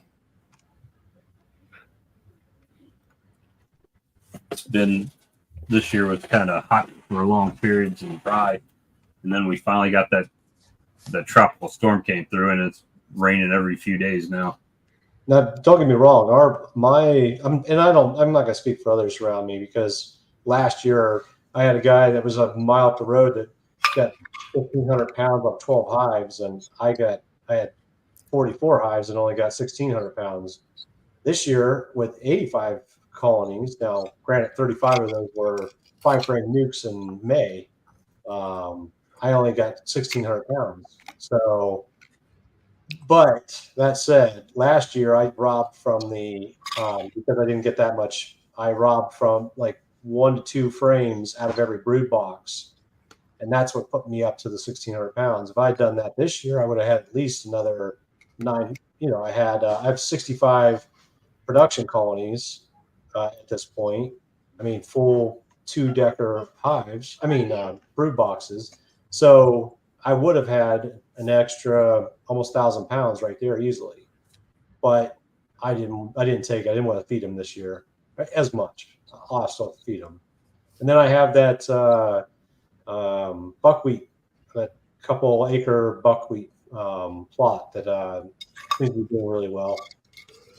Hopefully between the two, I won't have to feed, but well, that's up in the air. That buckwheat it's amazing how the amount of blooms, I don't know what kind of nectar they're getting off of it, but the amount of blooms, man, you can just walk across that field on the blooms. It's pretty incredible. The only problem with that stuff is like, I don't know, it's kind of like It's buckwheat honey. That's the only problem with it. Well, yeah, it's like motor oil. I'm not harvesting it. Well, some people love it, some people love it. So Yeah, the landowner asked me if he could have some of that buckwheat honey because he said he loves it on pancakes. I'm like, well, we'll slice one open for you, but in general, like I said, I don't plan on harvesting it. I'm hoping I can just use it for overwintering, but I don't know if it's great overwinter feed though. But our bees fly all throughout the winter. We get mid 40 degree days, all the time throughout the winter. Not constant, but every other week we'll get a 40-some degree day where they can fly. So where do you live at? Central Ohio. Okay. Yeah, I mean our average temperature is like in the 30s, but we do get warmer days periodically, every week or two.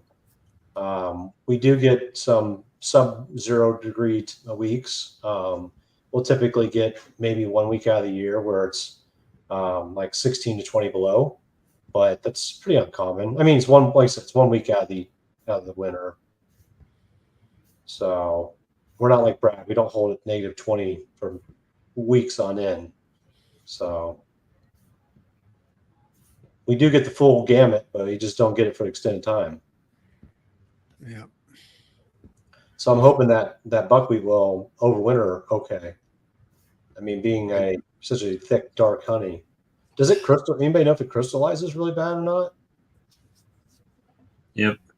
Both jars that I've had have crystallized.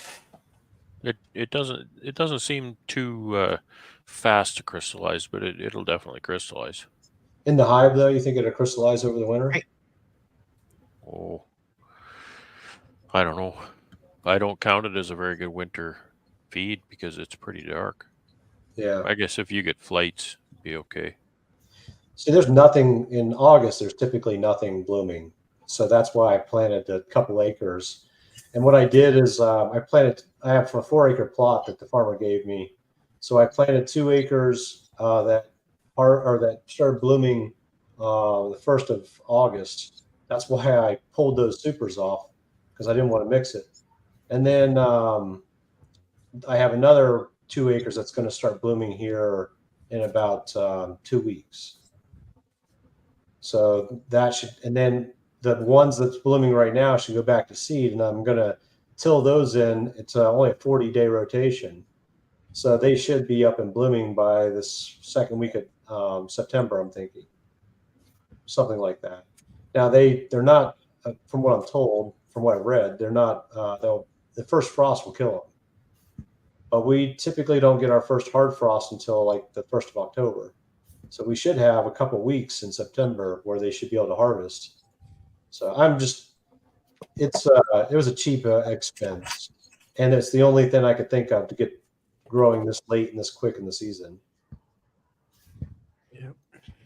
So, Brad, how soon do you have to start feeding after you pull your hives off, your supers off? I never feed until September. There's enough. I was asking Brad. Sorry. I know he got them bee escapes on. You gotta feed right after. Yeah, as a rule, yes, I have a little bit of time here with what I've done because I've done something different. I had, what did I have? 36 or 38 very heavy full feed boxes left over from dead outs last year.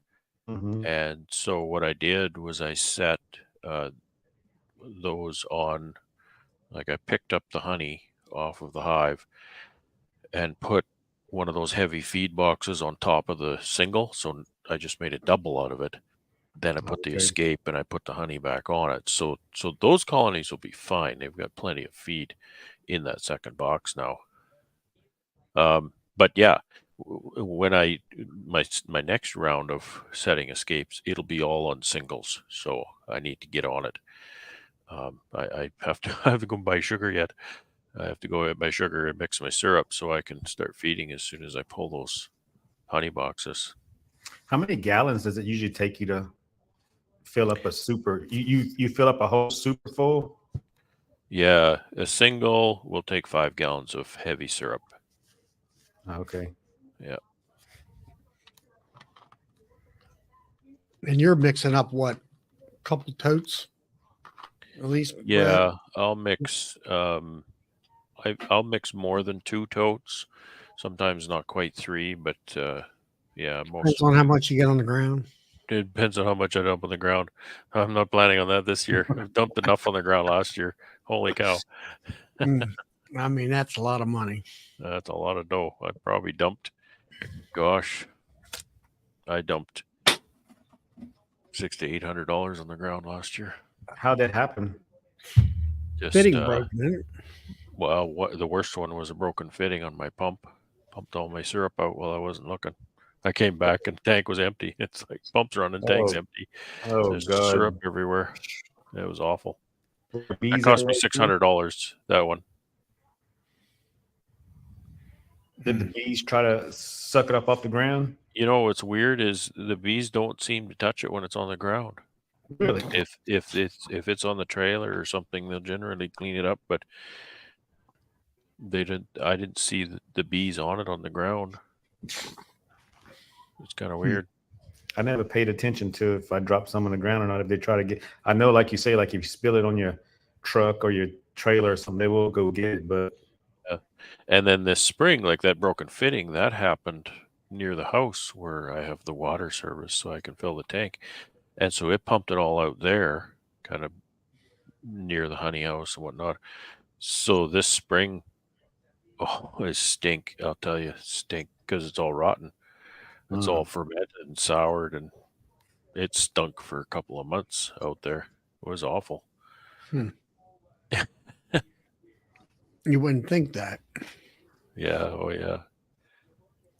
Well, it's like honey, right? It'll absorb atmospheric water, and then it ferments, and it's not pleasant. And one of the worst things is,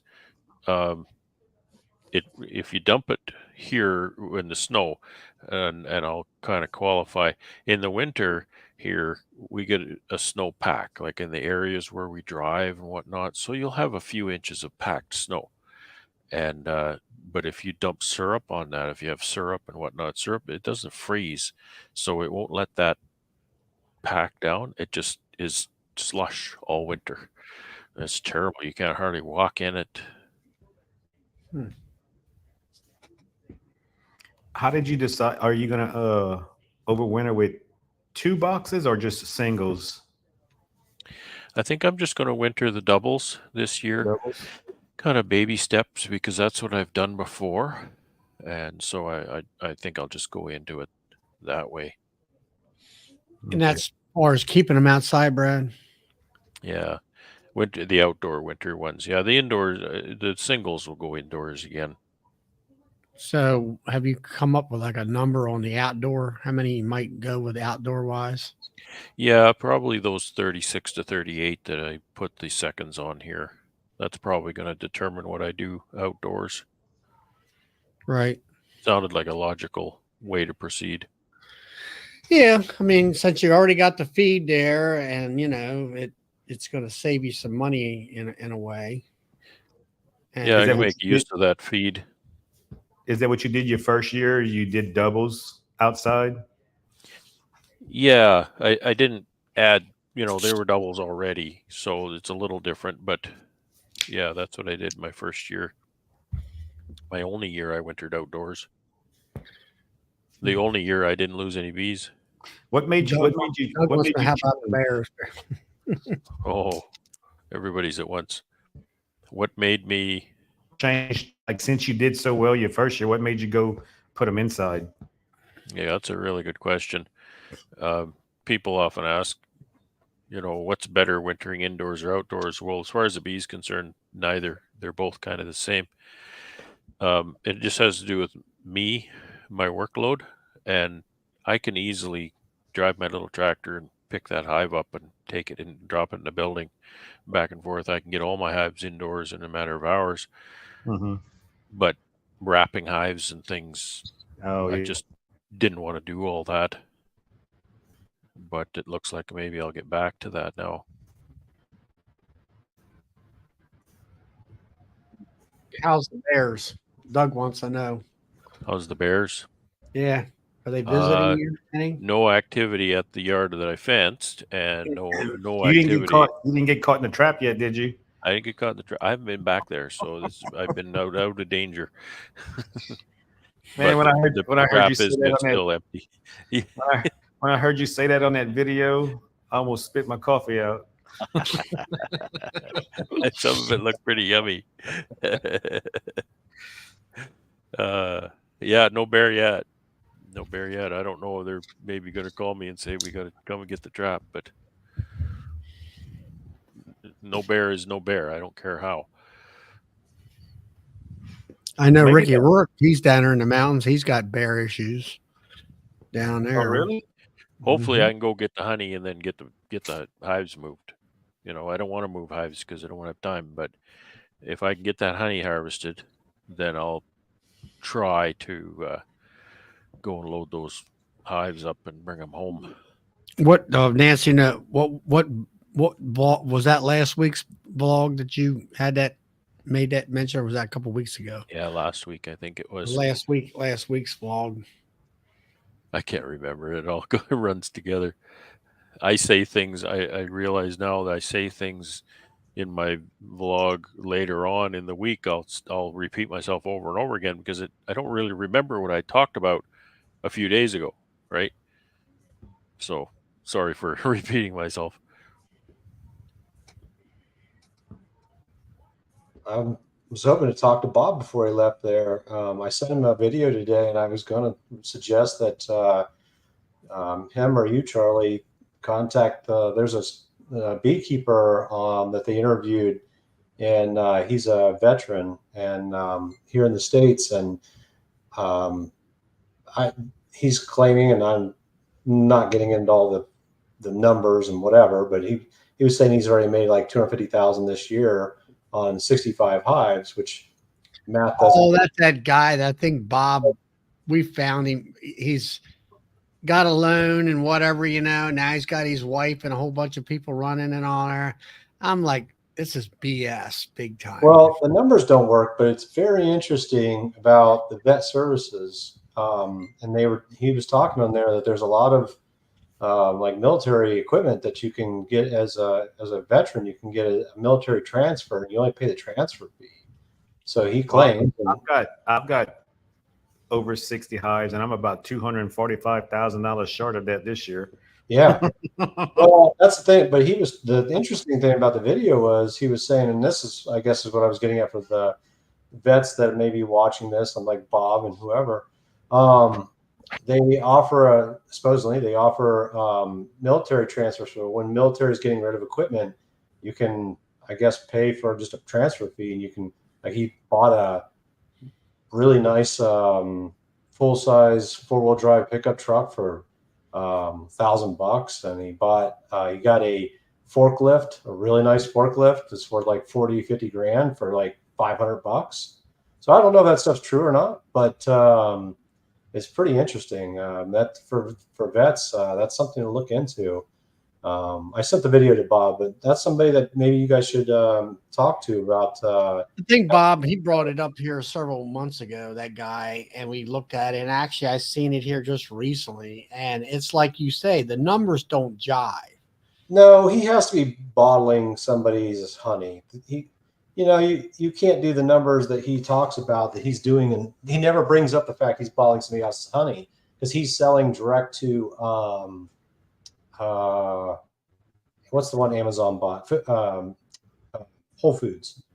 So he's selling direct to Whole Foods, or Whole Foods is selling for him, and but so he doesn't want to tell Whole Foods or whoever that then he's obviously bottling somebody else's honey, because there's no way you can do the numbers he's doing even close.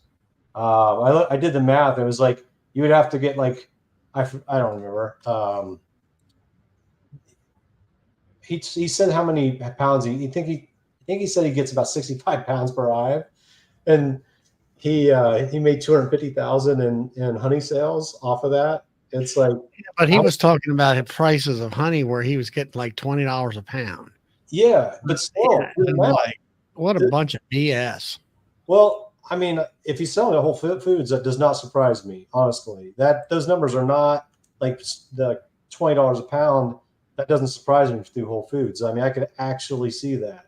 It's just the part that's unlikely with this story is just the. Well, Whole Foods might get $20 a pound, but he's not getting $20 a pound. I don't know. He claims that they sell up to $40. They sell it for up to $40 a pound. So, and I'm off subject here. I just, like I said, I was just kind of amazed that the military side of it, the vets, like he was talking about all the tax benefits they can get if they do, and grants they're eligible for. And I mean, it was pretty impressive. But yeah, but if the gist of that whole video was, well, you can come to this marketing company.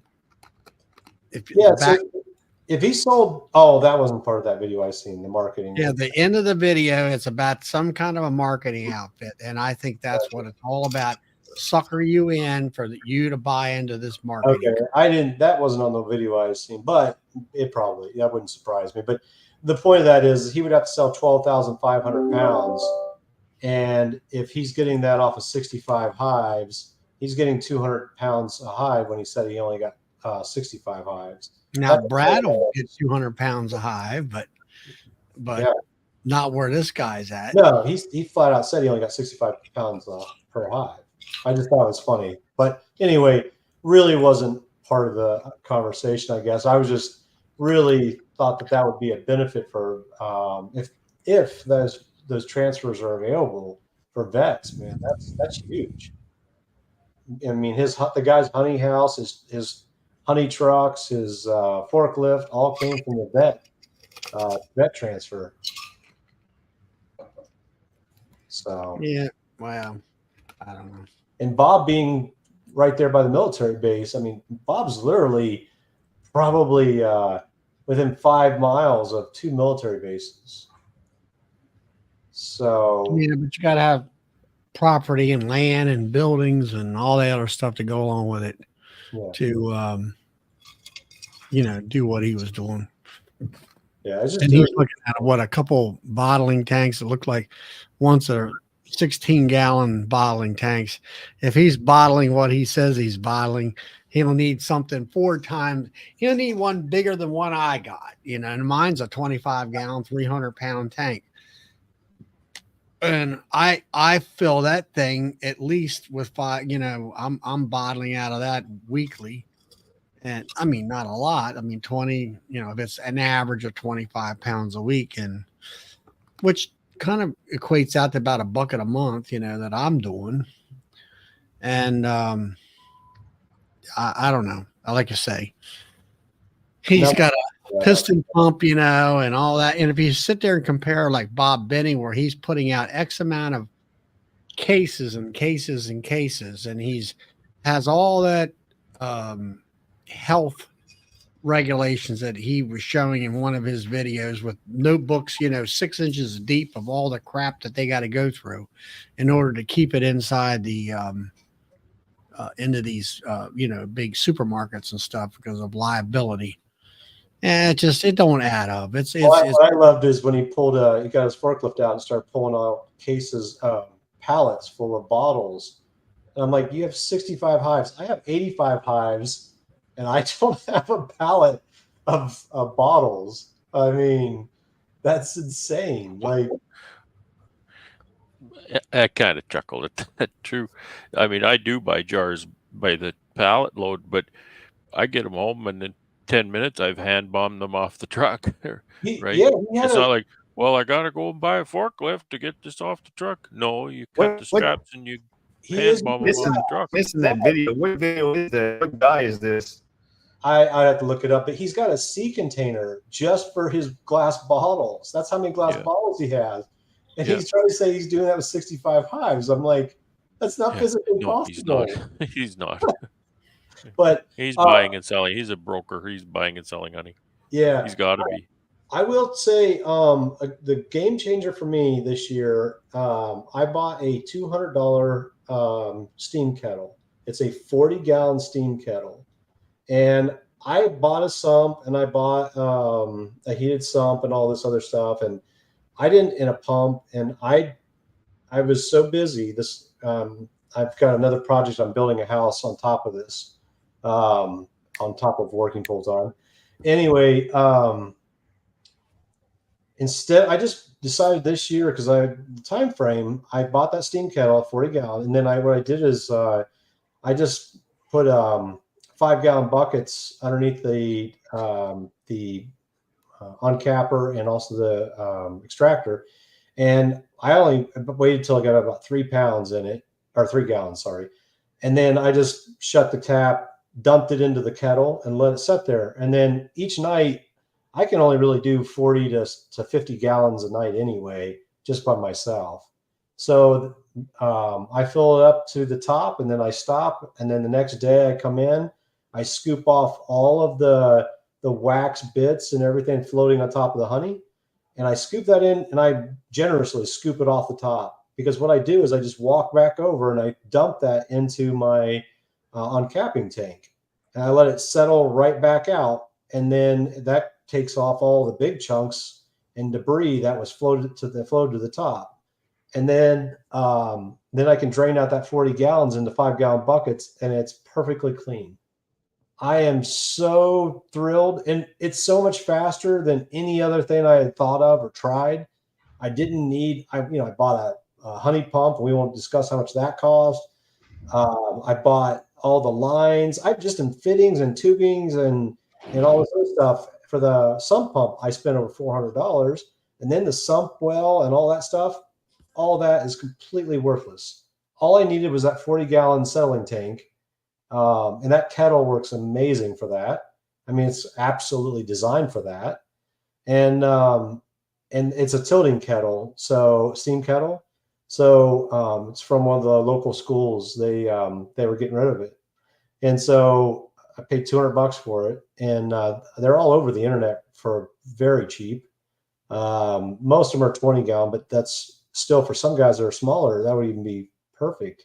But anyway, the point of that story is, if anybody is having a filtering issue or restricting their time frame, man, that is a game changer. It's so much easier than all the other options. And the cleanup is so much easier. You literally just have the 40-gallon tank, and there's not always honey setting in there, but That's what Brad does. Brad's got that big tank of his. It's settling tank, and then Doug here, he's got that great big tank of his. But he's got a clarifier, but he's pumping. Clarifier doesn't completely clean the honey. No. It gets the bulk of Clarifier it keeps out. the big piece of wax out of the pump is all it does. And then he pumps it out of his room over to his great big tank. Mm-hmm. And then he was telling us at the end of the season, he'll probably have 6 inches, maybe a foot of wax floating up on top of that thing. And they'll get inside. I guess his son gets inside and buckets it out somehow. Well, that's the nice thing about that steam kettle is the lid of it flips open, and it's like 3 foot in diameter. You flip that thing open, you just grab a scoop and you scoop all that off. It's kind of similar to what people have seen Mr. Ed do with his barrels, and he scoops off the top and puts it in the wax spinner. Yeah. I was going to buy a wax spinner, but honestly, all I've had to do is take skim that off the top generously, and then I dump it into the uncapping tank, and then that basically, it's not a wax spinner by any means, but it allows that the honey to separate out and the wax to stay behind. And and then on the bottom of the kettle, I am using one of those bucket strainers on top of my bucket, right? So I'm going from the kettle down into the strainer into the bucket. But because the honey is already settled out, there's almost no wax that goes into that. I can drain that entire 40 gallons out and have almost no wax in that strainer, and it goes quick. So I don't know. It's like I said, man, what a difference. Yep, that's what a lot of the like I say, Brad, the big guys have done. You know what? Oh, For anybody, you can do that at any scale. I've been preaching that for years. Stop trying to strain out the extractor.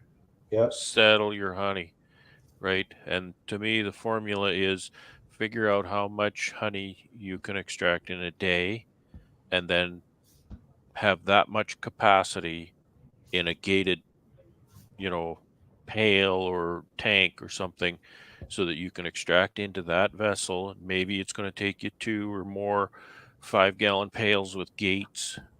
Extract into those, let it sit overnight. You open that gate and it is going to be 99% clean coming out of there. You don't have to strain wax out of it. Yeah, it's amazing. I can't believe how much faster, how much easier. The last couple of years, I was using brew bags. I fought those things, and I custom left and right. And then I bought the clarifier. I was going to go with the clarifier this year, and I just didn't have time. I bought all the pieces and parts and all this stuff, and I just didn't have time to set it all up. So I just said screw it and threw it in the buckets and dumped it into the kettle. And wow. It's just like I didn't need all that. I didn't need the pump. I didn't need all the fittings. I didn't need the clarifier, any of that. Which clarifier did you get? It was actually a large what do they call it? A maple syrup clarifier is really what it is. Okay. Yeah. It's got so many baffles in it, Robert. Yep, it's got 6 baffles in it, and then so I was just going to pump out of that, and it's heated. So, did you ever see the guy who uses the stocking strainers and then he hangs them? He has this little wooden deal he set up, and he cranks up all the strainers out of his buckets, and he has to let these bags hang there for hours. Yeah.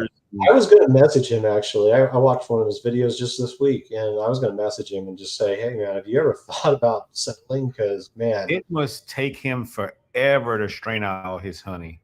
Oh, he has a lot of honey, but he puts these bags in each one of these 5-gallon buckets, and he has to put his 5-gallon bucket on this rig that he made, and he has to hang the bag and winch it up. Who's doing all that, Brad? I forget his name. It's something like his name. It's not Faith Apers. It's something like that though. It's like it's not Faith Apers. No, I said it's something like Faith. It's something like that. It's similar to that. I can't remember but I can't remember his name either. He has a nice little setup for a sideliner. He also has that it's really expensive. It's that chain on capper that does 1 frame at a time. Oh, that Max Ant job. Yeah, that thing's expensive for 1 frame at a time. That's like $4,000 for that damn thing. Yeah, but don't make any sense paying money for that. What'd you say, Robert? I bought the semi-automatic uncapping machine. Yeah, you got what Bob's got. Yeah, those are like 3,500, and I would take that. If I was to do it again, honestly, I'd spend the extra money and get the chain on capper.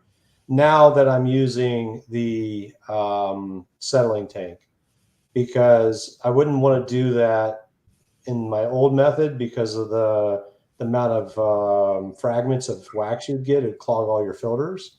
But with the settling tank, you don't have to worry about that. And that's exactly what Mr. Ed, that's one of the things Mr. Ed talks about in his thing or his videos, is that exact issue.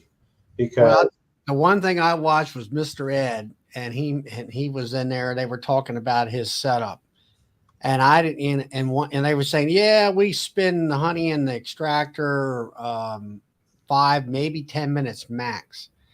But the majority of the honey that he's capturing is capturing out of the drip tank because of that chain uncapper beats the snot out of the wax You and know, all that stuff. I'm not convinced that, well, at least with my experience with the, and I know for a fact, I've never adjusted the blades on my uncapping machine, and one side gouges the hell out of the frame, and I've never had the extra time to adjust it. So I guess what I was getting at is I think that chain uncapper actually probably does less damage than my uncapper the way I've got it currently set up. I've never taken the time to fix it. Well, the only thing I can say is I've watched, I think Ian and a couple other folks, and with a queen line uncapper, and I think Brad will probably know more about it than I do, but I seen where they got like a handle on the side, and you can adjust the depth of cut while it's running. You can just tune it a little bit, if it's happen to be running a lot of fat comb and you don't want to take a lot of that wax off, you can tune it out to where it's a little bit wider. And there's none of this nut and bolt and wrenches and all that stuff. It's all In one of Ian's last videos, or like 2 videos ago, yeah. you when can he see was him actually doing. He was filming his kids in the honey house, and he actually grabs that handle and adjusts it while it was on capping. Yeah, it's just a very simple thing. It's a oblong lobe with a handle on it, and the knives just run against that lobe as they go back and forth, and the knives will go in or go out depending on where you have that cam set, and it'll move it. I don't know, 1/4 of an inch each side or so, maybe a little more Mhm. to move the knives. I usually don't touch mine at all. It just, Yeah. but I cut my comb fairly close because I sell wax, right? And then Tom and Melissa, they bought the automatic uncapper like that you got, Robert, but it's fully automatic. And guy- Sorry, Charlie. The guy, I'll forget if I don't tell you, it's Morning Glory Apiary. okay. So I was just going to comment on a chain uncapper. Guys really love those things. And when I was setting up my honey house, I heard guys talking about it and thinking, oh, maybe I should get one of those. And then the deal killer for me was it's pretty darn hard to run a chain uncapper with one person because you have an in-feed conveyor and you have an out-feed conveyor.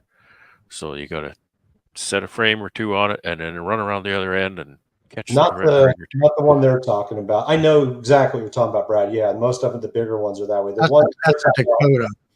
the Max one is. You're talking about the toaster, the Maxon toaster. Yes, the toaster. Love that. Yeah. So, Yeah, but I that's just the one can't you were see talking about, Mr. Ed, and that's what Mr. Yeah. Ed's using. Yeah. And you Yeah, see how that's- many that- people he's that's a- got in his that's he's a got Dakota. he's got 15 people in his honey house, right? I got me. I got one guy, right? So Yeah, that's a Dakota capper, Dakota uncapper. right. And Michael Palmer uses one of those Palmer too uses up one of there. those, yeah. And the guys that use them, they love them. But like you say, he's got help. Everybody's got help. Yeah. Well, you only need one person, right? But I don't have that one person. So when I was looking at all these different options and solutions, and I looked at how this thing worked, and I thought, I don't think I could do that. It wouldn't be an efficient thing to get into, right? For one person, put a frame or 2 on, and then run around and take a frame or 2 off, and then go on the other side. And so I lucked upon my old cow, and then I got it dialed in. It works pretty good. I like the toaster one for the scale or the size of it. It's not an issue for me, but if somebody has a smaller honey house, that would be ideal because you can, it goes up and down there. You don't have that long, but at the same time, like you see Duck, or what's his name? Duck River Honey, Nathan. He doesn't have a uncapping tank. Like he puts them right from that uncapper right into the extractor. He doesn't have, like I have 30 frame uncapping tank that they set in after I uncap them. Well, that's what I do. I uncap and put it in the spinner and go. I mean, yeah, I realize if I had an uncapper like yours, but only fully automatic, where you're uncapping, you can uncap 30 frames in no time flat, and you're putting them in a 30 frame extractor or whatever. And Well, the advantage to me, my uncapping tray holds about, let's say, 3 frames more than my extractor holds, which is perfect. Because my extractor's spinning, I'm on to another load, right? So when that extractor stops, there's another 33 frames sitting there waiting to go in. right, it's much more efficient. Yeah. Like the radial it takes a lot of time to load and unload a radial. So if you can unload the frames and radial and then start loading it up again right away, then that just increases your cycle time. Yeah, because I had the guy that was helping me here, and his wife, he was on uncapping, and then they were holding the frames in his uncapping box. And then, like you say, as soon as the extractor's done, we're reloading and going again, and he could do a lot more. But that's where, if you had a honey house, for me, I'd have to have a honey house, and then I would like to have the extractor bolted to the floor, so I don't have to worry about it wobbling or whatever, and all that, and it would, definitely would speed things up. That makes a big difference. I bolted down my 33. The first year I didn't have it bolted down, and I had to take it easy, but after that, I had a steel stand welded up for it, and I bolted it right to the concrete. Mm-hmm. And she's solid now. I can crank her right up. Right. Go ahead. I was just gonna say I put mine on a pallet and then I weight it down, which is kind of a pain in the ass, but that's the I guess one way to get around it. Yeah, you got what, a 20 frame extractor or 30? 30 frame. So I bolt it to a pallet, and then I also, now that I have the kettle next to it, I actually strapped it to the kettle as well. That way it takes out that little bit of extra shake. Yeah. Well, guys, it's 11:15. I'm going to go ahead and shut the chat down. And thanks for everybody to stopping in and all that. Carl, give me a buzz. You said you were going to stop by.